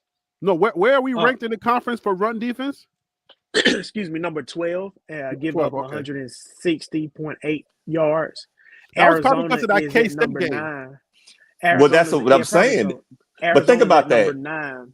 Arizona's at number 9 with 144.3. Just for perspective. Right, but think about that, Harry. We're saying, well, we're good against the rush defense, but you just got murdered by the run. Yeah, because we just had a guy that we just couldn't stop. I mean, it's going to happen. I think in football, you're going to get a team. You can be good at something, but then somebody just could be a little bit better, right? So, hey, I think that was our biggest test, that we were good with the run, just like UCF. They came in doing whatever they could do, and then they met Colorado, and it was like, oh, we're not as good as we thought we were in that area. Let's see what kind of adjustments we can make. But let's see we're not gonna crown Colorado yet. Let's see how they do with Arizona, because Arizona has a decent run game. They're not as good as K-State, but if Colorado gets back to being Colorado, stopping the run like they usually do, they did in 5 games, then we will say, okay, K-State was just better. But if Arizona comes off and just they get over 100 some yards and they close to 200, then we just be like, all right, we give up. You guys just suck. You suck blocking the run, and that's just it. Hey, Harry, but college bound CFL, they brought up a good point. They did say Colorado's defense is ranked 13 because the offense scores too fast. Now, I mean, here's the thing. If you're a defense coordinator and you know your offense scores really quick, you got to be able to come out and find a way to get your defense off the field as quick as possible and not allow the offense that you're going against to put together, 8-play, 10-play, 12-play drives, and just, keeping you on the field all day. And then your offense goes out and scores in 2 or 3 plays and you can't get no air. Yeah, you're used to practicing in the altitude, in Colorado, but, the human body can only do so much. So, I mean, I think that is a valid point. And I think if Colorado can establish the run more like we've seen them try to do previously, I think that will bode better for the defense to be able to go out and get some stops because they'll get a little bit more rest. Right, but let me counter that, Tim. Because, see, the UCF game, you got to unpack it. So, for example, Colorado did win the game, but they UCF had 461 yards, while Colorado had 418. Passing yards, UCF had 284, while Colorado had 290. In rushing, UCF had 177, while Colorado had 128. But here's where you get into the minutia of it. Turnovers, Colorado had 1, UCF had 4. UCF had 2 fumbles lost and had 2 interceptions thrown. And the time of possession that UCF had was 30 minutes, whereas Colorado is 29. So what you're looking at is a game where Colorado, I'm not going to even get into whether those are unforced or forced errors. What I am going to say is that team scored points on you and was able to move the ball rather. They were able to pass on you. They were able to run on you, even though it was a low. So that's the thing. And when you start looking at those stats, it isn't to say that CU isn't good, because they are. They're a lot better than what they were last year. But that UCF game, and that's kind of why I'm cautioning folks, is that when you break that down, the score wasn't close. But if you look at the numbers, you also got to look at is that you did beat CU. I mean, you did beat UCF, but then there were also times where UCF beat themselves. But in this last game, y'all did great. You just couldn't stop the run, and you beat yourself near the end of the game. Right. I think we'll be able to stop the run. But let's get some of this PFF stuff in here. And, let me get in as much data as I can get in here. Let's see what they talk about. Kind of looking to bounce back in a wide open Big 12 race right now. The Big 12 is easily the most wide open conference in the Power 4. Right now, according to PFF's power rankings, there are 7 schools with at least a 5% chance of winning the conference title this year. 7 schools with a 5% chance. Of all conferences in America, that's tied with the MAC for the most schools that have that good of a chance. The MAC also was wide open this year. And also those 7 schools, that's 2 more than any other Power 4 conference this year. No other Power 4 conference has more than 5 schools with a 5% chance or better to win the league. Arizona, I will say, is... So let's talk about that real quick before I continue playing. What does it mean if Colorado? What does it mean for Colorado to either compete for or win this conference? Being like this is year 2 for Coach Prime. What are the implications do y'all think? Let's start with Tim Smith. I think Tim is taking a break. DC, go ahead. Wait till Tim comes back on. Okay, I'm back. Oh, Tim is back. Go ahead, Tim. No, I was gonna say it's huge. If they make it to that, it's huge for recruiting. It's huge for Coach Prime. It's huge for the coaching staff, the university, but most so for recruiting, especially those guys that have a desire to stay home and play in the Big 12. Don't really have a desire because you got great players that are 4 and 5 stars that want to stay and play in the Big 12, but some of them are leaving, go to the SEC just because of winning Mhm. and what the programs are doing. So I feel like it'll be great for recruiting purposes. Okay. All right. Phil So Real, what are your thoughts and what are the implications of Colorado competes or come close? I don't know that we have to get there and win it. I feel like coming close is even as good. What are your thoughts on that? As far as recruiting is concerned, No, not necessarily. You take whatever angle you want to take, but as far as like the implications for Colorado to get close or even get there I, and I win the think conference. I think this is a must-win game because this feels if Colorado loses, I think people will start to remember last year and how things unraveled. Not this And I game. I'm think not. The question is not this game. We're not. We're okay, talking about the conference, right? So okay. I'm sorry. So give me the question again. I'm sorry.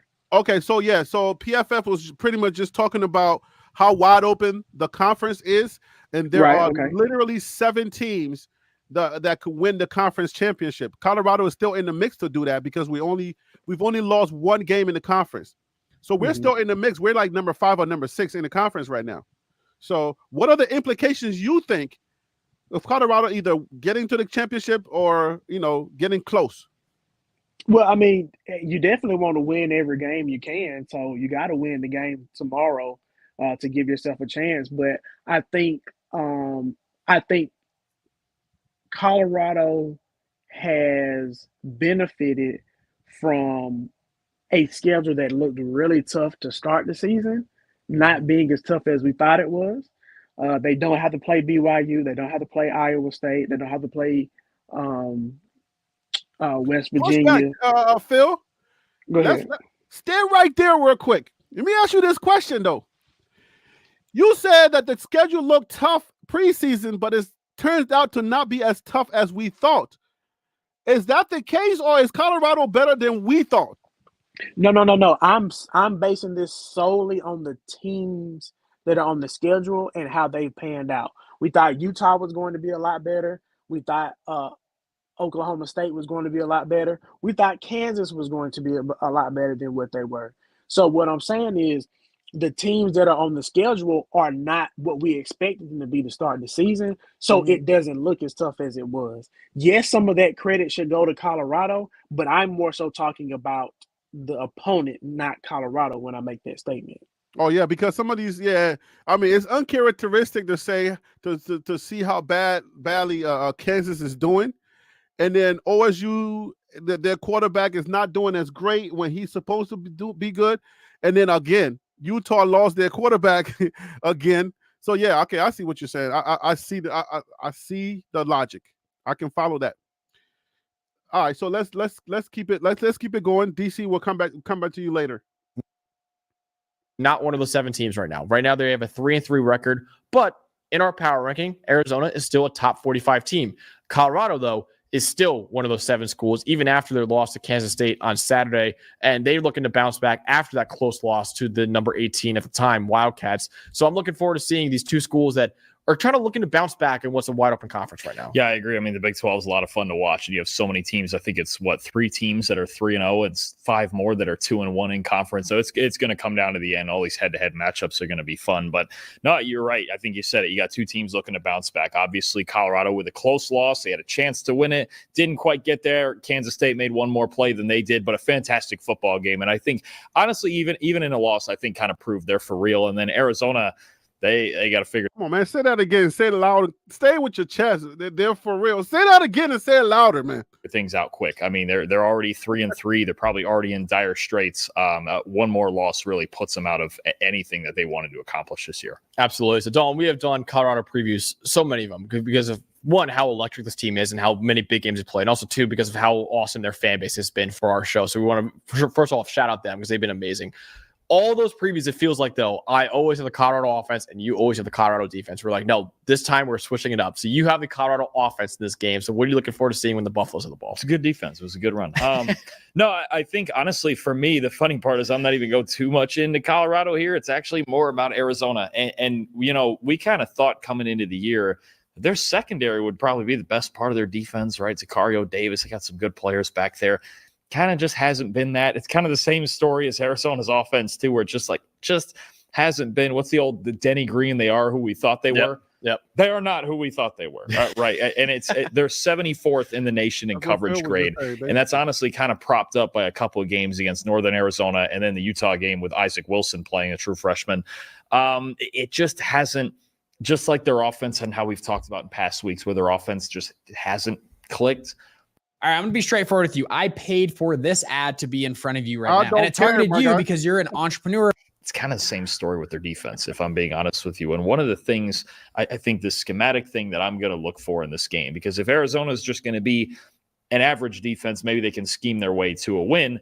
They run single high defenses more. There's only 7 teams in the country that run more single high defenses. I go, okay, well, then that's what Shedeur has to look for, obviously, whether it's 3 or 1, if they're going man or zone. You know what you're getting. Mm-hmm. And these two teams played a really close game late last year when Colorado was kind of dead in the water, right? They were already, I believe they were 4-5 or 4-6 going into that game. It was a really tight game. Arizona won with a last-second field goal. So this style of ball that Arizona plays, how it's kind of more of the finesse style as opposed to a K-State or a UCF or all the teams in the conference that run the ball, this plays more into Colorado's hands. And as far as Shedeur, let me get into Shedeur real quick. Let's go against single high defenses since the start of last year, a 90.3 passing grade. I mean, he's got a lot of 90.3 passing grades in his profile, but that's the 6th best in the country since the start of last year. 14 big-time throws against it, 80% adjusted completion rate.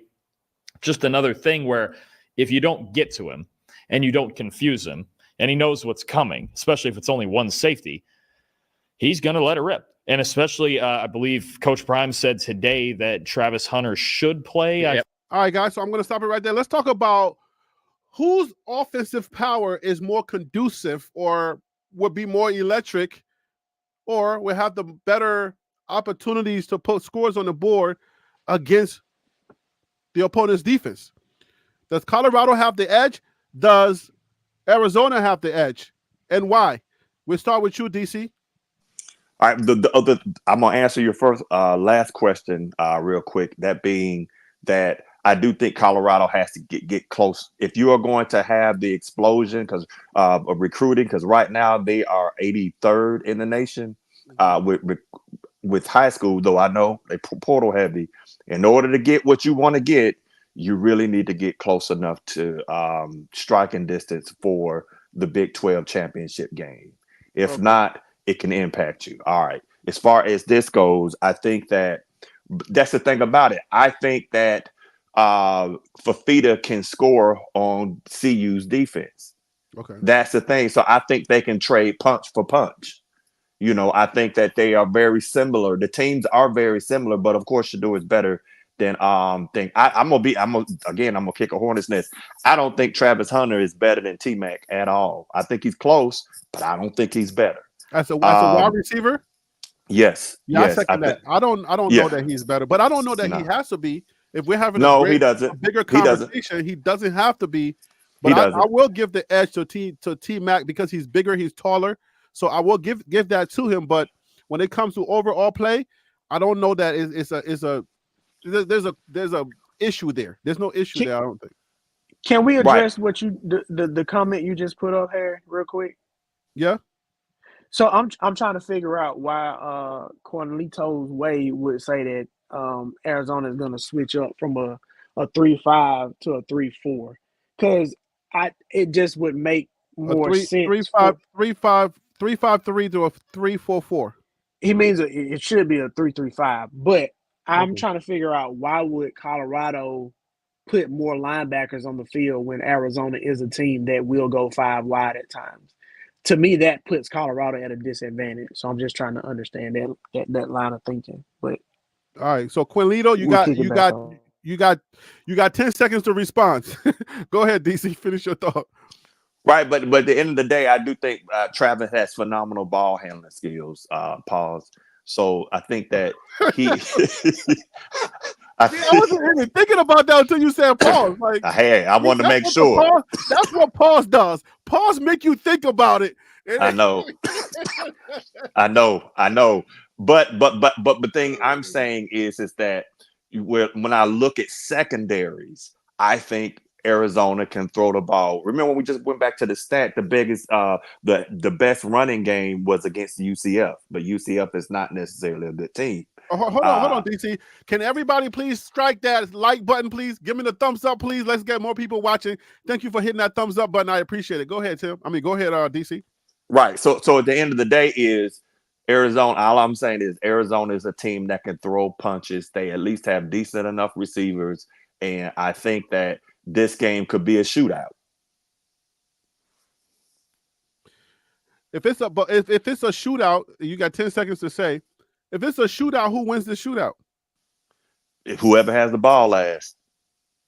Oh, you don't have confidence in Shedeur and being better? If Shedeur has the ball last, they win. If Fifita has the ball last, I think they win.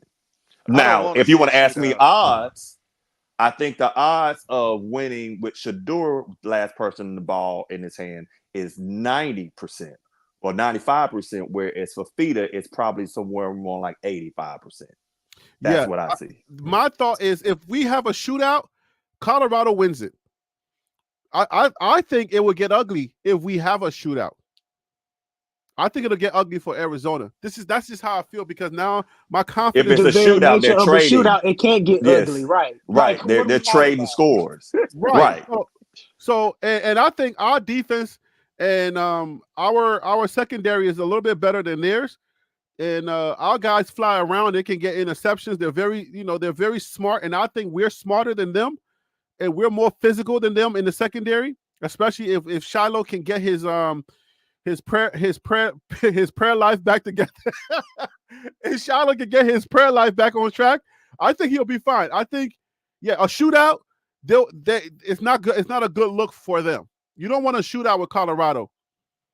That's because I'm feeling more confident in my team, in my offense than no shootout. You don't want to shoot out. Try. Yeah, but think about this. Think about this. The game and do what you did last year. Because what Jeff Fish did last year, he didn't care about none of that. He just wore down the clock and beat us by 3 points. He didn't care about no shootout. He didn't care about none of that. He just wanted to win the game and just go home and go do whatever he does.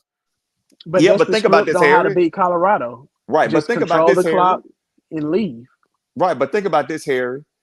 A QB that's not even starting no more had more passing yards than Shedeur with UCF. So again, I got what you're saying, but on the flip side, we just talked about is who's in front of you. Nobody cares about what happened already. But what you're saying is if we get a you believe that Shedeur. Well, first of all, we said like the shootout. Shootout is they're going back and forth, throwing the scoring on each other, and the defense is pretty much non-existent. I knew what a shootout was. Yes, I know what you did. But what I'm saying, you don't want that with Colorado. We got too many weapons. They don't have any, They don't have as many weapons as we do. They got 2.5, 2 in a possible. But my point I was using that passing stat was to show you don't need that's the suckiest quarterback you're gonna play, and he still threw more passes than Shedeur. So that's got to tell you your secondary is not what you think it is. They are serviceable by all means. But at the end of the day, is when hold on. Are you comparing? Nah, DC being a hater. No, I'm not. He's trying to sound like a butter. He's coming in real hot and melty. I'm melty. My point I'm saying to you is that data says, wait a minute, I can't make those absolute statements that my secondary is just gonna shut folks down. That you hadn't shut nobody down. That's the thing. But nobody's throwing the ball on us. But DC, but can we be honest though? Do you really think you take away Arizona? Let's say you take away Arizona's top 2 receivers, right? It's over. Some kind of way Colorado shuts them down. Do you think the rest of Arizona's receiver room, tight end room can outdo Colorado to win? Well, I mean, let's not forget a good portion of Colorado receiving core looks like an old folks home right now, sitting in wheelchairs. And they're coming back. We only lost 2. Those are young men that were injured in battle. I'm messing with y'all. Trying to fight for a school that don't care about them. just to get a little bit of money to pay for their mama's bills, and you out here trying to make fun of them, DC. I say shame on you, sir. I'm just Shame messing with on you. Listen, I don't know. Okay, this is a bold statement, and it's gonna prick the Big 12 guys' ears. I don't think any team in the Big 12 can go out for a shootout with Colorado and live to tell the story. I don't see it, bro. Every team, your victory formation for Colorado is you better run the ball. If you are successful, right, and that's a big if. If you are successful and our run defense don't show up, Black Bully and all those guys not running around like they were in the beginning, then if you're successful, then you might have a chance to win. If you want to throw the ball on Colorado, which I haven't seen all season, we welcome that. We are hoping, we're praying for you to throw the ball on us. Please throw the ball, Arizona. I don't know. I don't. But know that's what Kansas State did at the end of the game, and you saw what happened, right? But see what I said? We talked about that, right? You don't need to do it all night. You just need to do it at the right time and then hope that it works for you. So it's not something where teams are just throwing the ball at us all night. Throw the ball at us all night. I want to see what that looks like. On this team this year, I have not seen a team that is willing to throw the ball more so than run the ball on us. Well, you're about to see it. You're about to see it. I would like to see it. I welcome that. The only thing that scares me a little bit is like when you get one of these big backs that are just running on you, and then they're carrying three of our guys on their backs, Shiloh's praying and stuff. I don't want to see that no more. If we don't see that no more, you don't want to shoot out with Colorado. Colorado has a distinct, which is it's there, but our identity is kind of like, it's like when you pick up a coin on the ground, you start to, when you dust it off a few times, that we can almost see what that coin is now. Does that make sense? Like we can, like you'll dust it. If you find it in a dust, you'll do a couple of passes. Colorado has already done a couple of passes. We did that with Baylor. We did that with UCF. And then we also did that with K-State. Now we feel like, oh, this is a big nickel. It's a quarter. Am I making sense right now to y'all? I feel like I'm not making sense. I mean, was there some success? Sure, but I'm not. I still need to see a few more games. Like, okay, so for example, not convinced yet. Is that what it is? So here's what I say. So like the Nebraska game, the Kansas State Nebraska game. That's over, bro. No, just if you let me finish my thought, I promise you'll understand where I'm coming from. Stop hurting my feelings. If you look, okay, so NDSU, Nebraska, Kansas State, UCF. Those are your four games where you look at them and say, hey, those are like the top Russian teams on our schedule. How do we measure up against them? For the most part, not for the most part. For UCF, they did great. Kansas State, Nebraska, NDSU, not so much. So as far as like passing is concerned, this is going to be one of those teams that you look at and say, hey, does this pass defense measure up like we want it to based off of how we think our rushing defense measures up? And so also the game against Texas Tech is going to be a game to say, hey, what does our pass defense really look like? Can these safeties, can these corners really match up in man coverage? Can we put together the right zone coverage to confuse the quarterback? I think those are going to be your benchmark games. So my point is this Arizona's game is a benchmark game to determine if their secondary is as legit as we think they are. But okay, but have you noticed that every game is something for us? But I think Colorado has now carved out its identity in a sense where you kind of like got to stop saying that at some point because the season's almost over. So at what point do we start measuring parts of the team by another team? But that's common though, because every game that you play, you have a new question that has to be answered. Just like Georgia has questions they have to answer against Texas. Texas has questions they have to answer against Georgia. Same for Bama are those and big Tennessee. Questions, or like Colorado always has? Are those major they questions? very much are because you want. No, those questions are even more important because those teams are expected to make the semifinals of the playoffs. Colorado doesn't have that expectation. So there's even more weight on those teams because the expectation is higher. So what I'm saying is it's fair that Colorado has to answer these questions because every team has to answer questions each week going through the season. It's just because we focus on Colorado, we feel that heat a lot more. But I promise you, when you focus on other teams, you'll see each week it's like a new chapter. No. I mean, obviously, if a lesser team that was expected that for you to beat and you lose, then yeah, those questions will come up. Like, oh, wait a minute, is our defense the way that we thought it was? But I think for Colorado, remember I told y'all that how we lose to K-State was going to, matter. And I think by losing, you know what? The way that y'all sound, like you and DC, not you, DC for the most part, not you for mostly. It's like, thank God that we only lost by 3. Because if we lost by more to K-State, I feel like the floodgates would have opened. But I'm glad that we lost by only 3 and we had a chance to win at the end. But because we got ran over and we lost that big pass, it took them 3 passes to get into the end zone, that crushed us and it left the door open for this to happen, which is fine. It's totally great. But I think Colorado earned the respect of us being able to relax and say, nah, Colorado's defense is going to show up. I saw it. I saw glimpses of it. It was just that, okay, they had a better runner that just he had his day. You give us 1 more or 2 or 3 more minutes on that clock, and Colorado was getting ready to dial it up. So, but I will concede we lost that game. Let's keep going. I get what you're saying. Let's keep going. Yep, guess we would probably describe him as at least probable, right? If Travis Hunter's playing, did he say anything about Jimmy Horn as well? I didn't see that, but he said Travis Hunter should be playing on Saturday. If Travis Hunter's back, because honestly, I think it's really plausible to think that if 3 of their top 5 receivers didn't get hurt against Kansas State, Shedeur probably brings them down even easier on that last drive and they win the game. Amarion Miller was great, but he got hurt.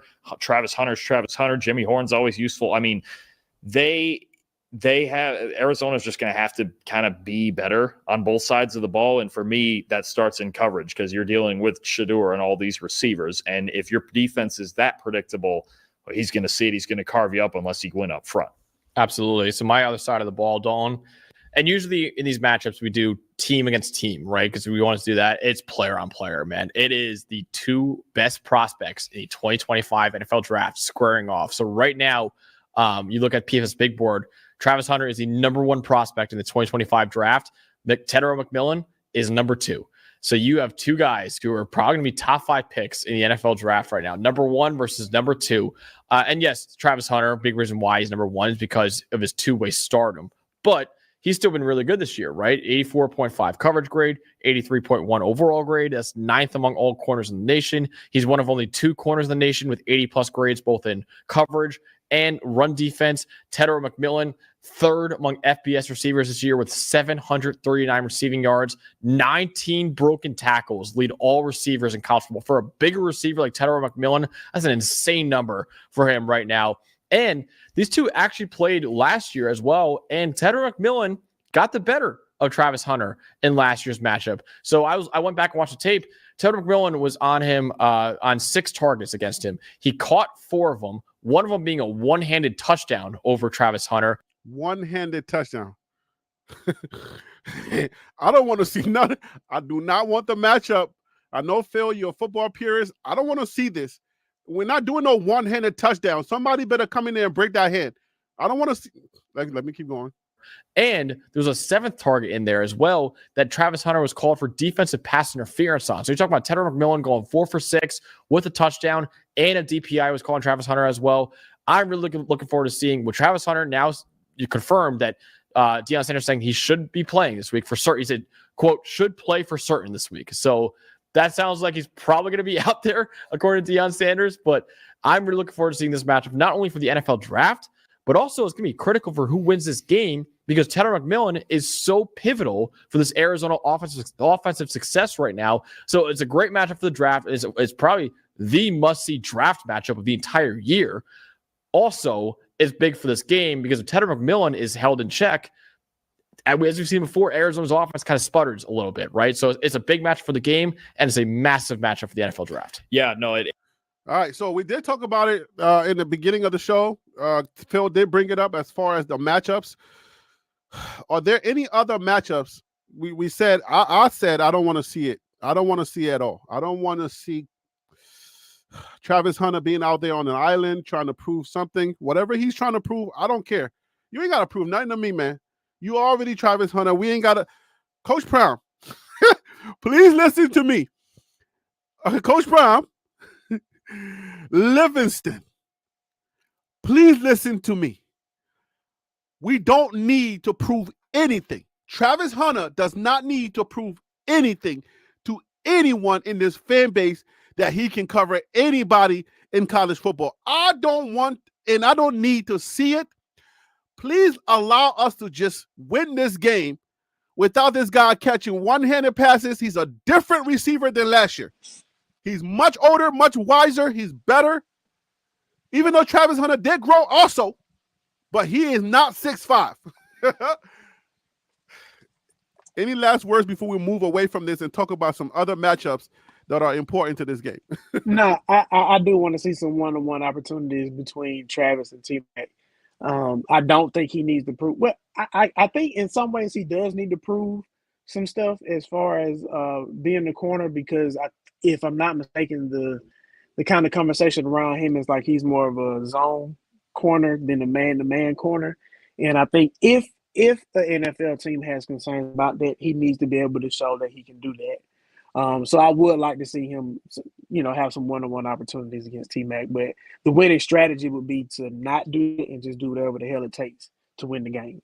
Right. But let's go to the NFL real quick. How often do you ever see, right, somebody who is an elite receiver come to town and the coach is not doing everything to win and to put his guys give them an opportunity to win and going to leave? Like, this is not what is it, Darrelle Revis or whatever in his prime, right? This is not, right, where you're going to leave him on the island and he can do whatever. We're not doing that. I don't know.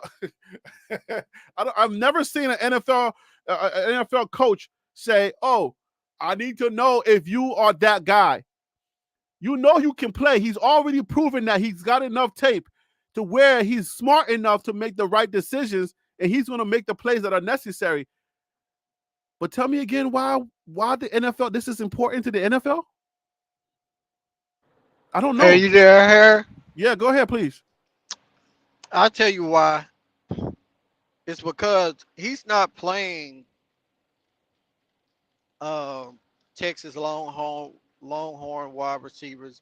He's not playing Ole Miss wide receiver, Alabama, Georgia. He's not playing those caliber of wide receivers, tall, big, physical, that's fast, that can get down the field. He's not playing them Saturday after Saturday. Only person in that category to me is McMillan.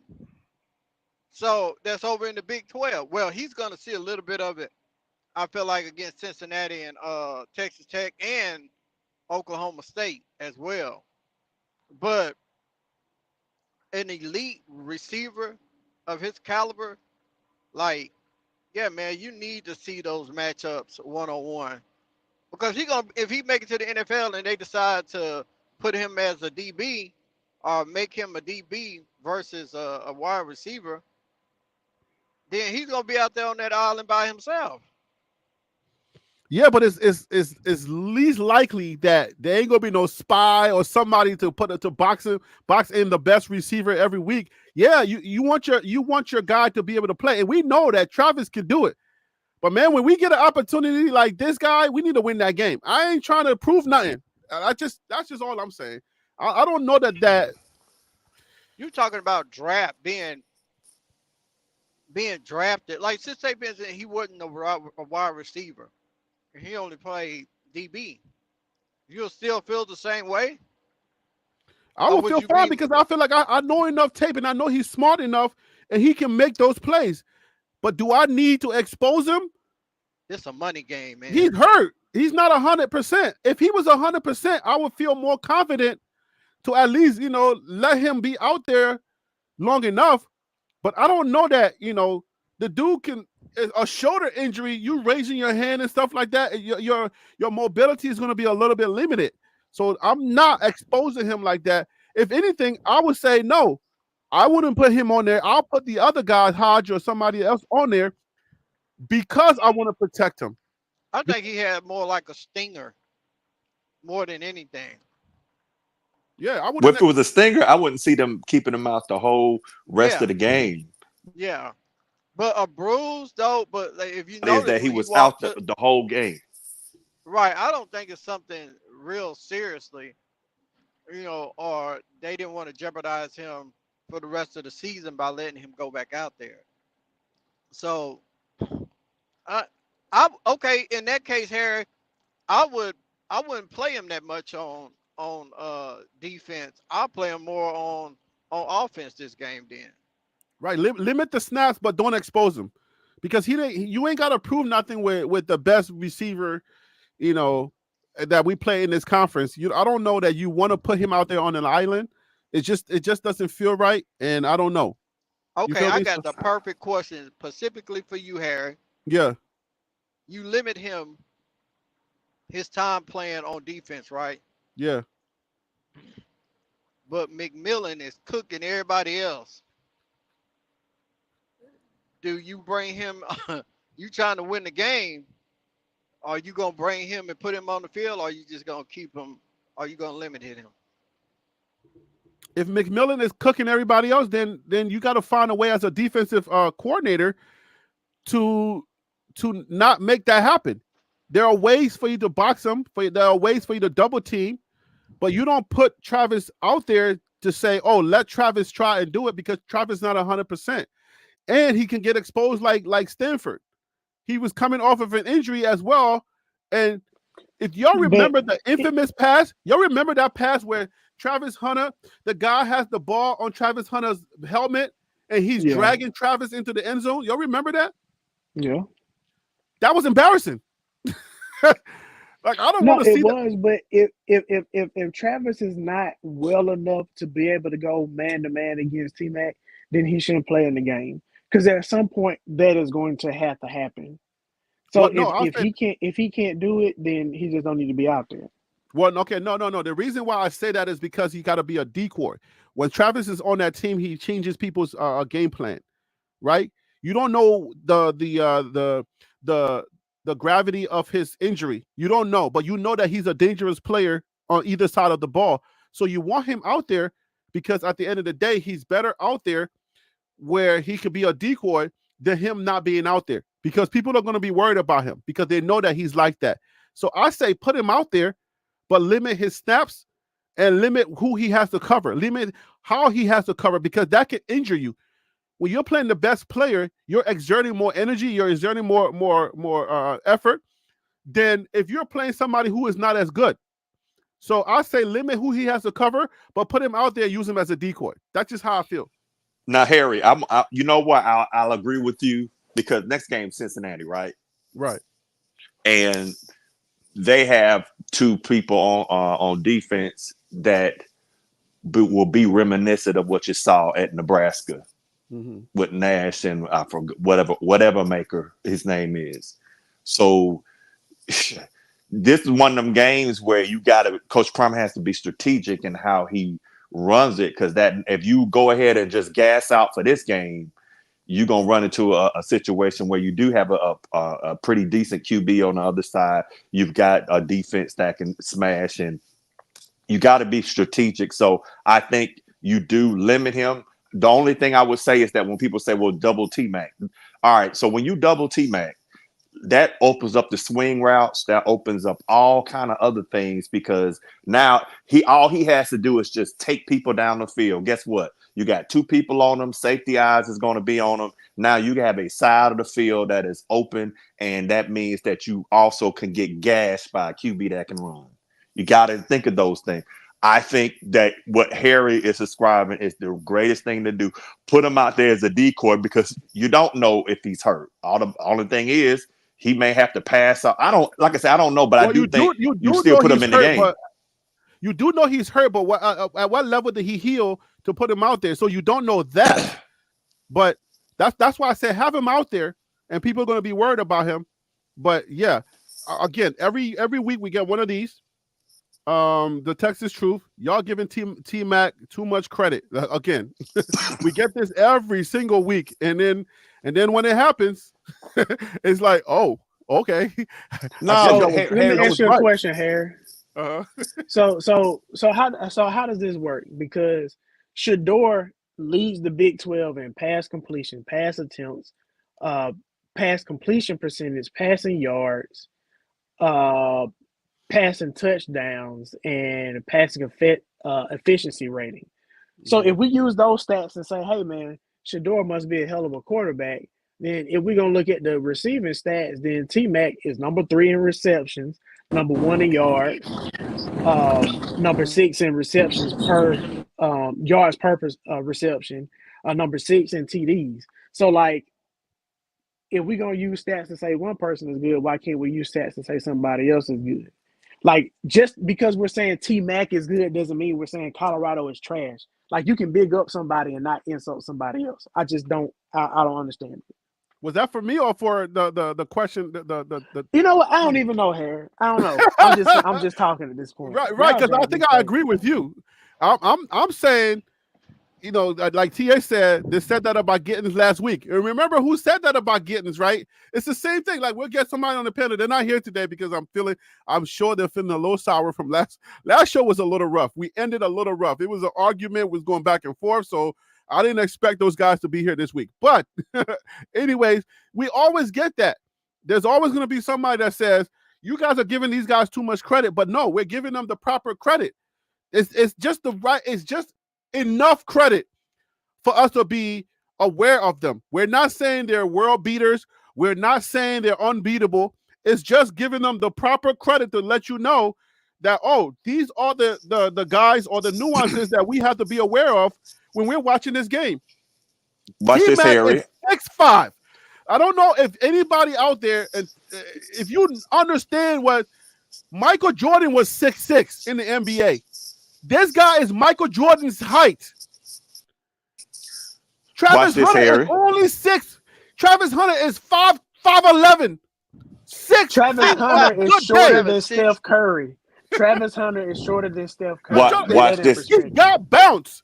Travis Hunter has bounce, but he's 5'11", 6 foot on a good day. And they try to give him 6'1". I'm fine with 6'1", okay? But you know why they do that. My boy used to play professional. Well, he used to play. He was on varsity and stuff. And he said, no, they give us the extra height just because for some odd reason they give him the extra one. So don't think Travis ain't that tall. But watch this real quick, Harry. I guarantee you that if T-Mac wanted to transfer, which ain't gonna happen, but wanted to transfer to CU, they wouldn't be taking him. They wouldn't say, "Nah, I ain't gonna take him." I guarantee you, if you had T-Mac and Giddens on your team, you won't be losing nothing. No, that's the thing about it is that. But again, we can give. Wait, pushback. Quick pushback. Hey, We don't like to run the ball, so it wouldn't matter. Giddens wouldn't be able to do it because we refuse to run. We will run Giddens down the middle. As soon as he gets tackled, we will forget about the run. So good luck with that. We'll ruin his career. You're right. Hey, Harry, guys, I know we talk about T-Mac and his height and his ability. There's also somebody on that's a DB. I don't know if this kid is 6'5" or he is 6'6". For Arizona, and he played defensive back. I want to say his last name, Davis. You talking about for Arizona? Yeah, for Arizona. I wonder if they're gonna match him up on Travis. Don't know. I think Travis will eat his lunch, but I'm just saying he is a good defender if he's close by, and he's long, and he's tall.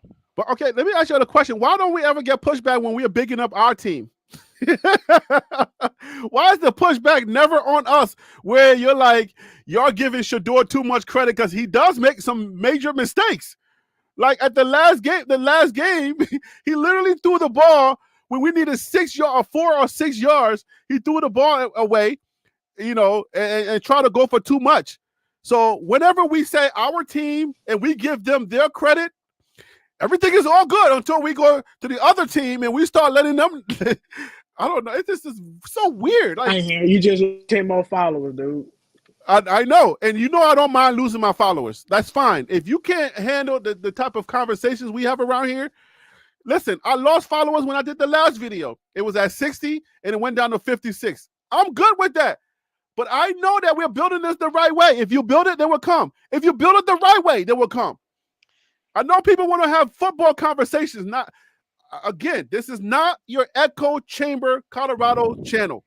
I'm not that guy. And I don't want to be. And I don't care about being that. So if you thought that I was that for you, I apologize early and sayonara.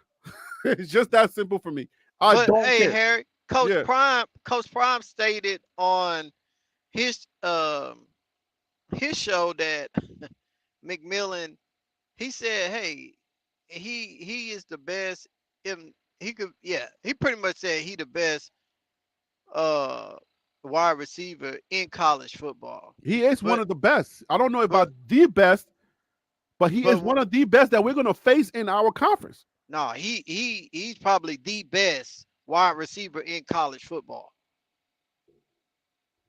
You know, but when do you think if you look around the league, you think he is the best? Man, That's yes, about to get hands drafted. down. For That's drafting. about to get drafted. Yes, he's for the drafting. best. Yes. Yes. Now I like that kid from. Well, we just from said Georgia, they're not playing the best. We just said Travis Hunter is not facing the best receivers. But what about him not facing the best DBs? That conversation can't be had. It can be had. It can. So then we can't. If we can't be emphatic for Travis, then we cannot be emphatic for T-Mac. What? So if that is the case, then wouldn't it be even more important for them to go head to head to prove their muster, their zeal? If you cared about that, if you cared about that, but we don't care about that. I don't think Travis Hunter has anything left to prove because you're not trying to do that to your team that is trying to build its character, build its identity. This is not the time for you to be playing games with that. You can't play games, play games, and he can get beat. We saw it already, especially when he's coming off of an injury, and he didn't take as many practice reps. He's gonna be gassed, as we saw in that Stanford game, and his motion, all of his mechanics, his motions are not gonna be the same. So we can't take the chance. We cannot afford to take the chance. No, I agree. You can't afford. But what I'm simply saying. Take away the ramifications of the game, right? We're just simply, I'm simply speaking from the standpoint of football like conversation? draft stock. Yeah, just like draft stock. Yes. I think these are the moments that you live for, just from that standpoint. I'm separating the two. All right, good. Thank you for doing that. Because if that's the case, then I'm with you. I don't want nobody to shy away from you got to cover the best to be the best. Right? Deion Sanders had to prove that over and over again, and that's how we know that Deion is like that. He is him. Because he would cover guys, and he knew exactly what to do. Even though Deion's being modest, I don't think Travis Hunter is Deion Sanders. Travis Hunter is like that. Not at all. Travis Hunter is like that, but he is no Deion because he can get beat. Go back to Stanford and watch the ball being caught over his helmet, and the guy dragging him into the end zone, and that would end that conversation for you. Deion, that never happened to Deion. The Deion comparison is only because he plays both sides of the ball. That's it. Other than that, there would be no Deion comparison if he just played quarterback. I can promise you Travis is not a 1,000% lockdown corner, and I'm sorry to tell you, but he is not. He is really good, and he's very smart, right? But if you put him on T-Mac, lights out. Let me play a few more of these, but I have to handle some business, guys. I know I'm losing people because Jerry Rice used to cook Deion. But did Deion ever get a ball caught on his helmet while he was getting dragged in the end? And he was doing, let me put, hold on. I think he did get a ball caught off his head one time. Oh, was he getting dragged in the end zone doing one of these? I think it was one of those happened one time where he got where he my got God. cooked. But then Deion went up against some of the best wide receivers that ever played the game, though. So just keeping it real. Right. That's what I'm saying. So, anyways, I like the fact that they want to compare, but Travis is not. But let me hit us a business father or two, husband of one. Thank you for the super chat. Is there anyone other than Travis Hunter on our defense? I don't know what that From means. a secondary position, I don't think just proven. Maybe I'm drawing a blank on the safety's name. I'm sorry. You're talking about With the Stillman Craig? locks. Yeah. Maybe him. I have some confidence in him. But as far as anybody else in the secondary, I haven't seen it Oh, consistently. I like Shiloh. I know he got prayed up with K-State. He got prayed. I don't I'm like still a Shiloh, Shiloh but guy. I'm not going to add to the conversation. I'm not a fan of Shiloh, and I wasn't a fan Oh, before okay. Well, last yeah. week. So For those of y'all who jumped leave it at off the that. Shiloh bandwagon, I am still on the Shiloh bandwagon. All right, I'm still there. Yeah, everybody has a bad week. Everybody has a bad game. I'm still bullish on Shiloh because Shiloh is people are afraid when Shiloh's coming because they know he has bad intentions. All right, so I'm still bullish on Shiloh, and I think Shiloh is gonna. You know how the announcers go, redemption. I'm telling you, it's coming for Shiloh. That pick six is coming, and everybody's gonna be back on Shiloh's, whatever. But anyways, I only got a few more minutes, guys. We got about 10 more minutes for the show. I gotta take my son to his soccer game. The team is terrible, but he's playing, so it is. Nobody cares about you being a good black father, man. Nobody cares. That's Oh, right. family, man. Tupac said, "Dear mama, not dear daddy." Good one, DC. Hey, I chose my family over y'all for tomorrow's game too, so you gotta give me that credit too. You gotta not give me that credit too, okay? I'm also a family man, so let's go a few more times. It is. I mean, to see those two guys Oh, on the man, same field, you guys we'll are probably see it terrible. on Sundays too at some point. I mean, they're just so talented. And even it's something I didn't mention on the other side too is Travis Hunter, the receiver, maybe against Takario Davis here and there. Also, I mean, you got freaks on the outside in this game for sure. Obviously, Tet. I mean, I keep calling him the next Mike Evans, and to see Travis Hunter go up against him a second time, and it's going to be a fun one. And obviously, Arizona is going to need a big game out of McMillan because, well, they always do. Yeah. Anthony Diaz-Pizito Come on, betrayed us, Diaz-Pizito, here you go voting again. to make it harder Oh. for veterans to get health care they need, to cut access to Social Really, Security that and Medicare, bastard? and opposed lowering energy bills. He's lost our trust. Everlasting bastard. Oh, Your my child God. needs these three All these key daggone factors to commercials. get Come into on, let's an go, guys. Ivy League or top 25 university. And it's Okay. So Dawn, who are you? Y'all know why I'm getting that commercial, right? That commercial is because my Your son going to Princeton, right? Yeah, he wants to go to Ivy League, so he's been it's MIT now, so we've been pushing hard, but the SAT's killing us. going with? I'm still in this pissed game, off about the veteran Colorado- stuff. What'd you Still say? pissed off about that commercial with veterans. That jerk. Wish I can vote him out of office. I'm messing with you. You're not. He's a New York guy, right? He's not in your district. I'm messing with you. Yeah, Oh, I know. I'm messing with They'll you. bounce back from their loss to Kansas State, or Oh, will man. Arizona bounce back after a couple brutal losses for them? I got to be honest. Every Colorado game we've done, I've kind of gone, okay, like there's a road for Colorado to win and there's a road for the other team to win. It's like pretty clear, like the K-State thing was like, okay, play K-State football and run the ball. And they got that done, and DJ Giddens was great and all that. This is honestly the first Colorado game that we've done that I just sit here and I go, they're the better football team. Hands down. Straight up. I mean, Flat out. Arizona, if you look after the first two games against New Mexico and Come on now, y'all better put some respect on these guys because they know what I know. Flat out, I guys. said the same thing. I'm telling you, Colorado's the better team here. Like, there's no question. Yes, Arizona is supposed to be because of last year, but I told y'all in the preseason, this is not the Jetfish Arizona, guys. Northern Arizona. You look at the 4 games that they've played in the Big 12 against Power 5 teams.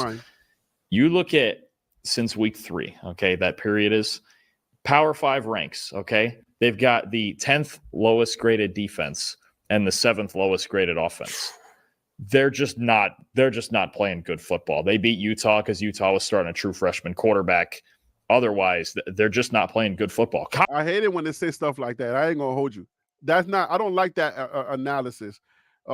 Because they started a true freshman, but then you're talking about Arizona when they started a true freshman in Fafita, they started to win. So how can you make that argument if you're not thinking about Arizona that you're talking about? Does that make sense?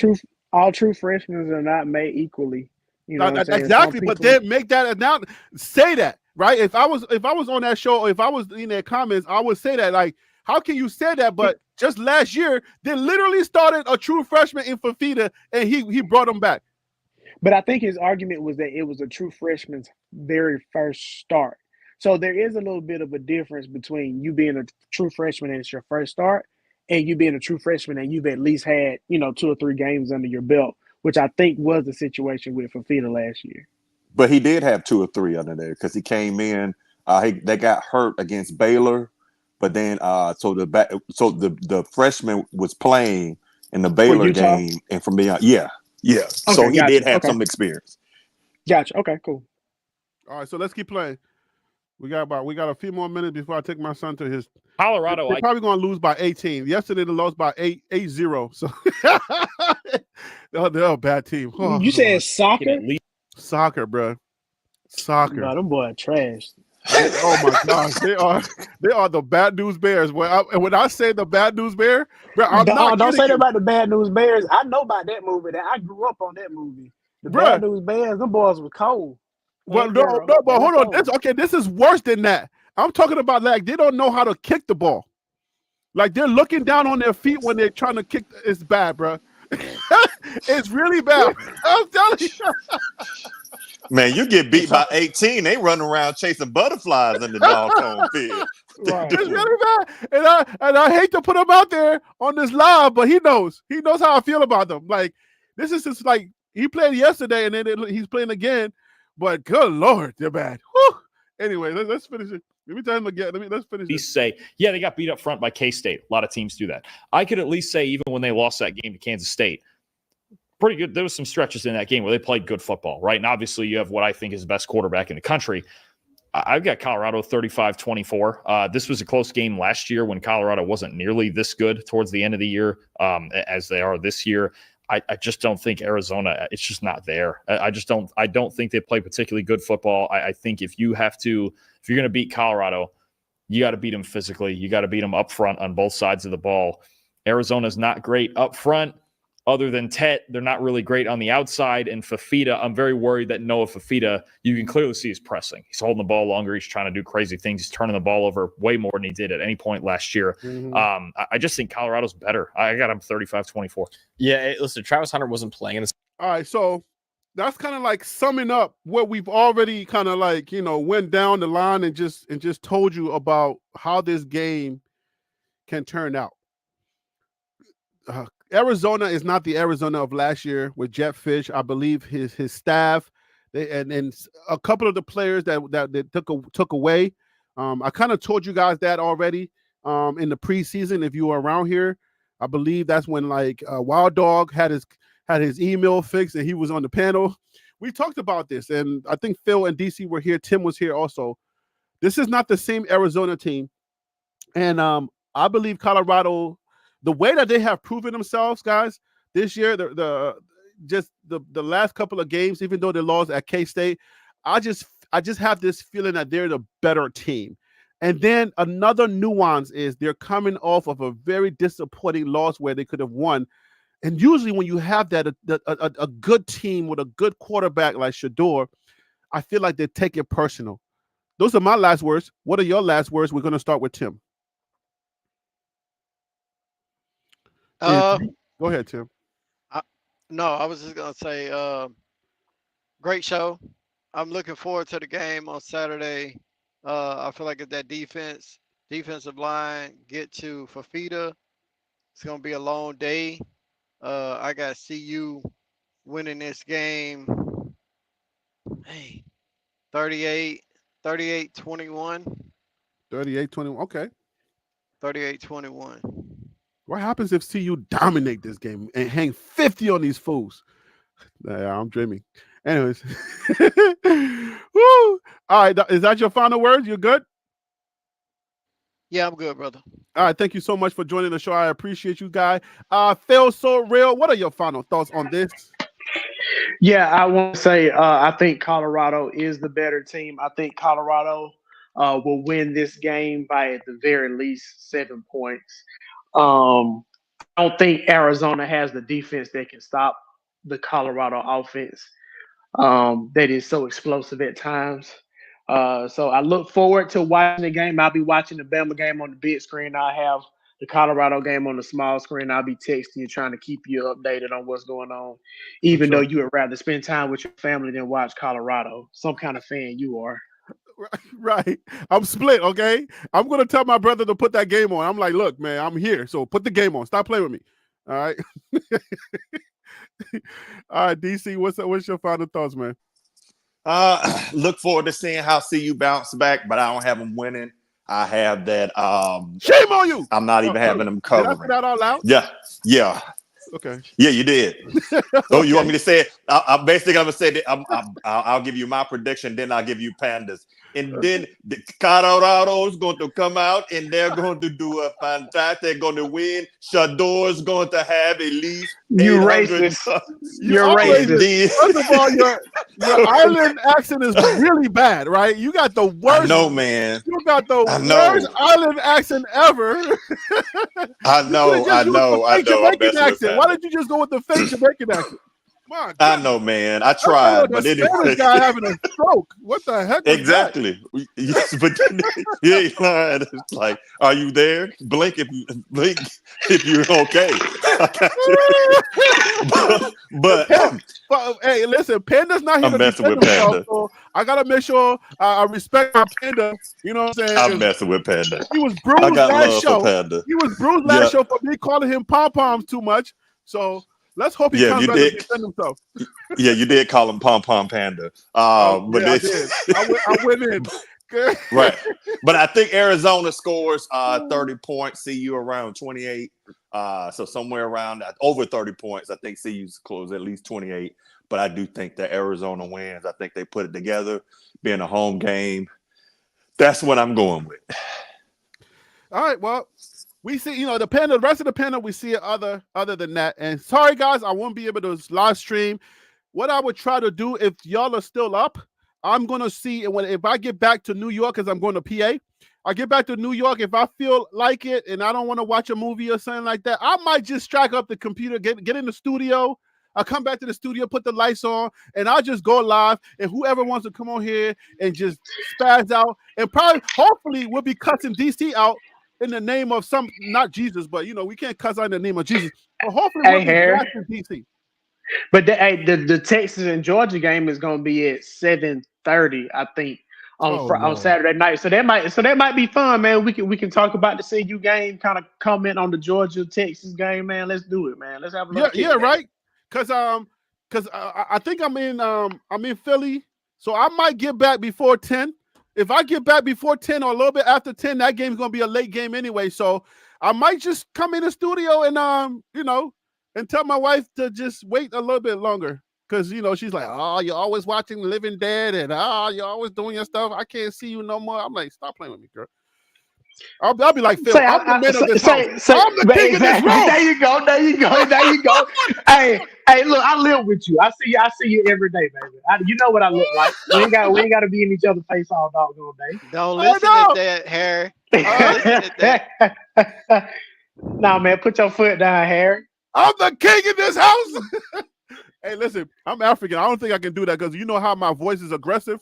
I can't do too many. I'm the kings of this house because my voice is already carrying. So I can't be like you. You're soft spoken, so you can say that softly. When I say that, it sounds real aggressive. I ain't gonna hold you. It sounds aggressive and dangerous when I do it.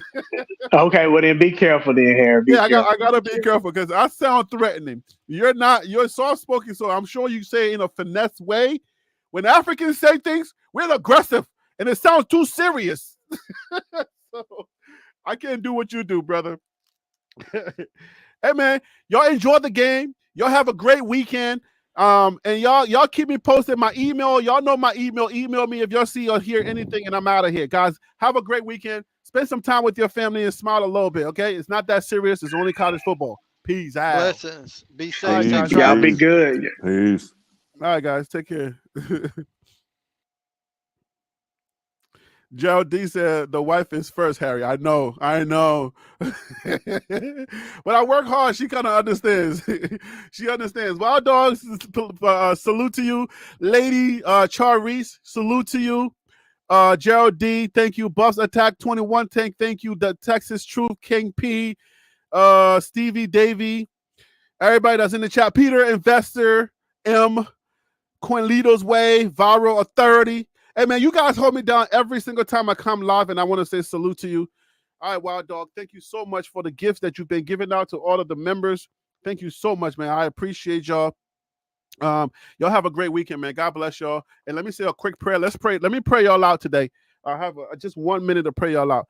Father God, in the name of Jesus, whoever is dealing with anything, Father God, that is dealing with some type of family issue, family headache, or baby mama drama, baby father drama, baby daddy drama. Father God, anybody that is looking for just a prayer, anybody that just need a hug, somebody that needs to maybe talk to their dad again, talk to their mom again, talk to their aunts and uncles again, their siblings again, anybody that's going through something, I pray. And then I pray also for those who are not going through something, Father God, but just need a prayer, a word of prayer. Bless each and every one, Father God. Put your arms around them, Father God. Let the Holy Spirit and the blood of Jesus cover each and everybody that's still listening that has blessed me on this channel. Bless them this weekend. I pray that no hurt, harm, or danger shall come upon anybody this weekend, Father God, and they will live to see the next day. I pray these prayers, Father God, in your lovely name, in the holy name of Jesus. Amen. Salute. Have a good weekend.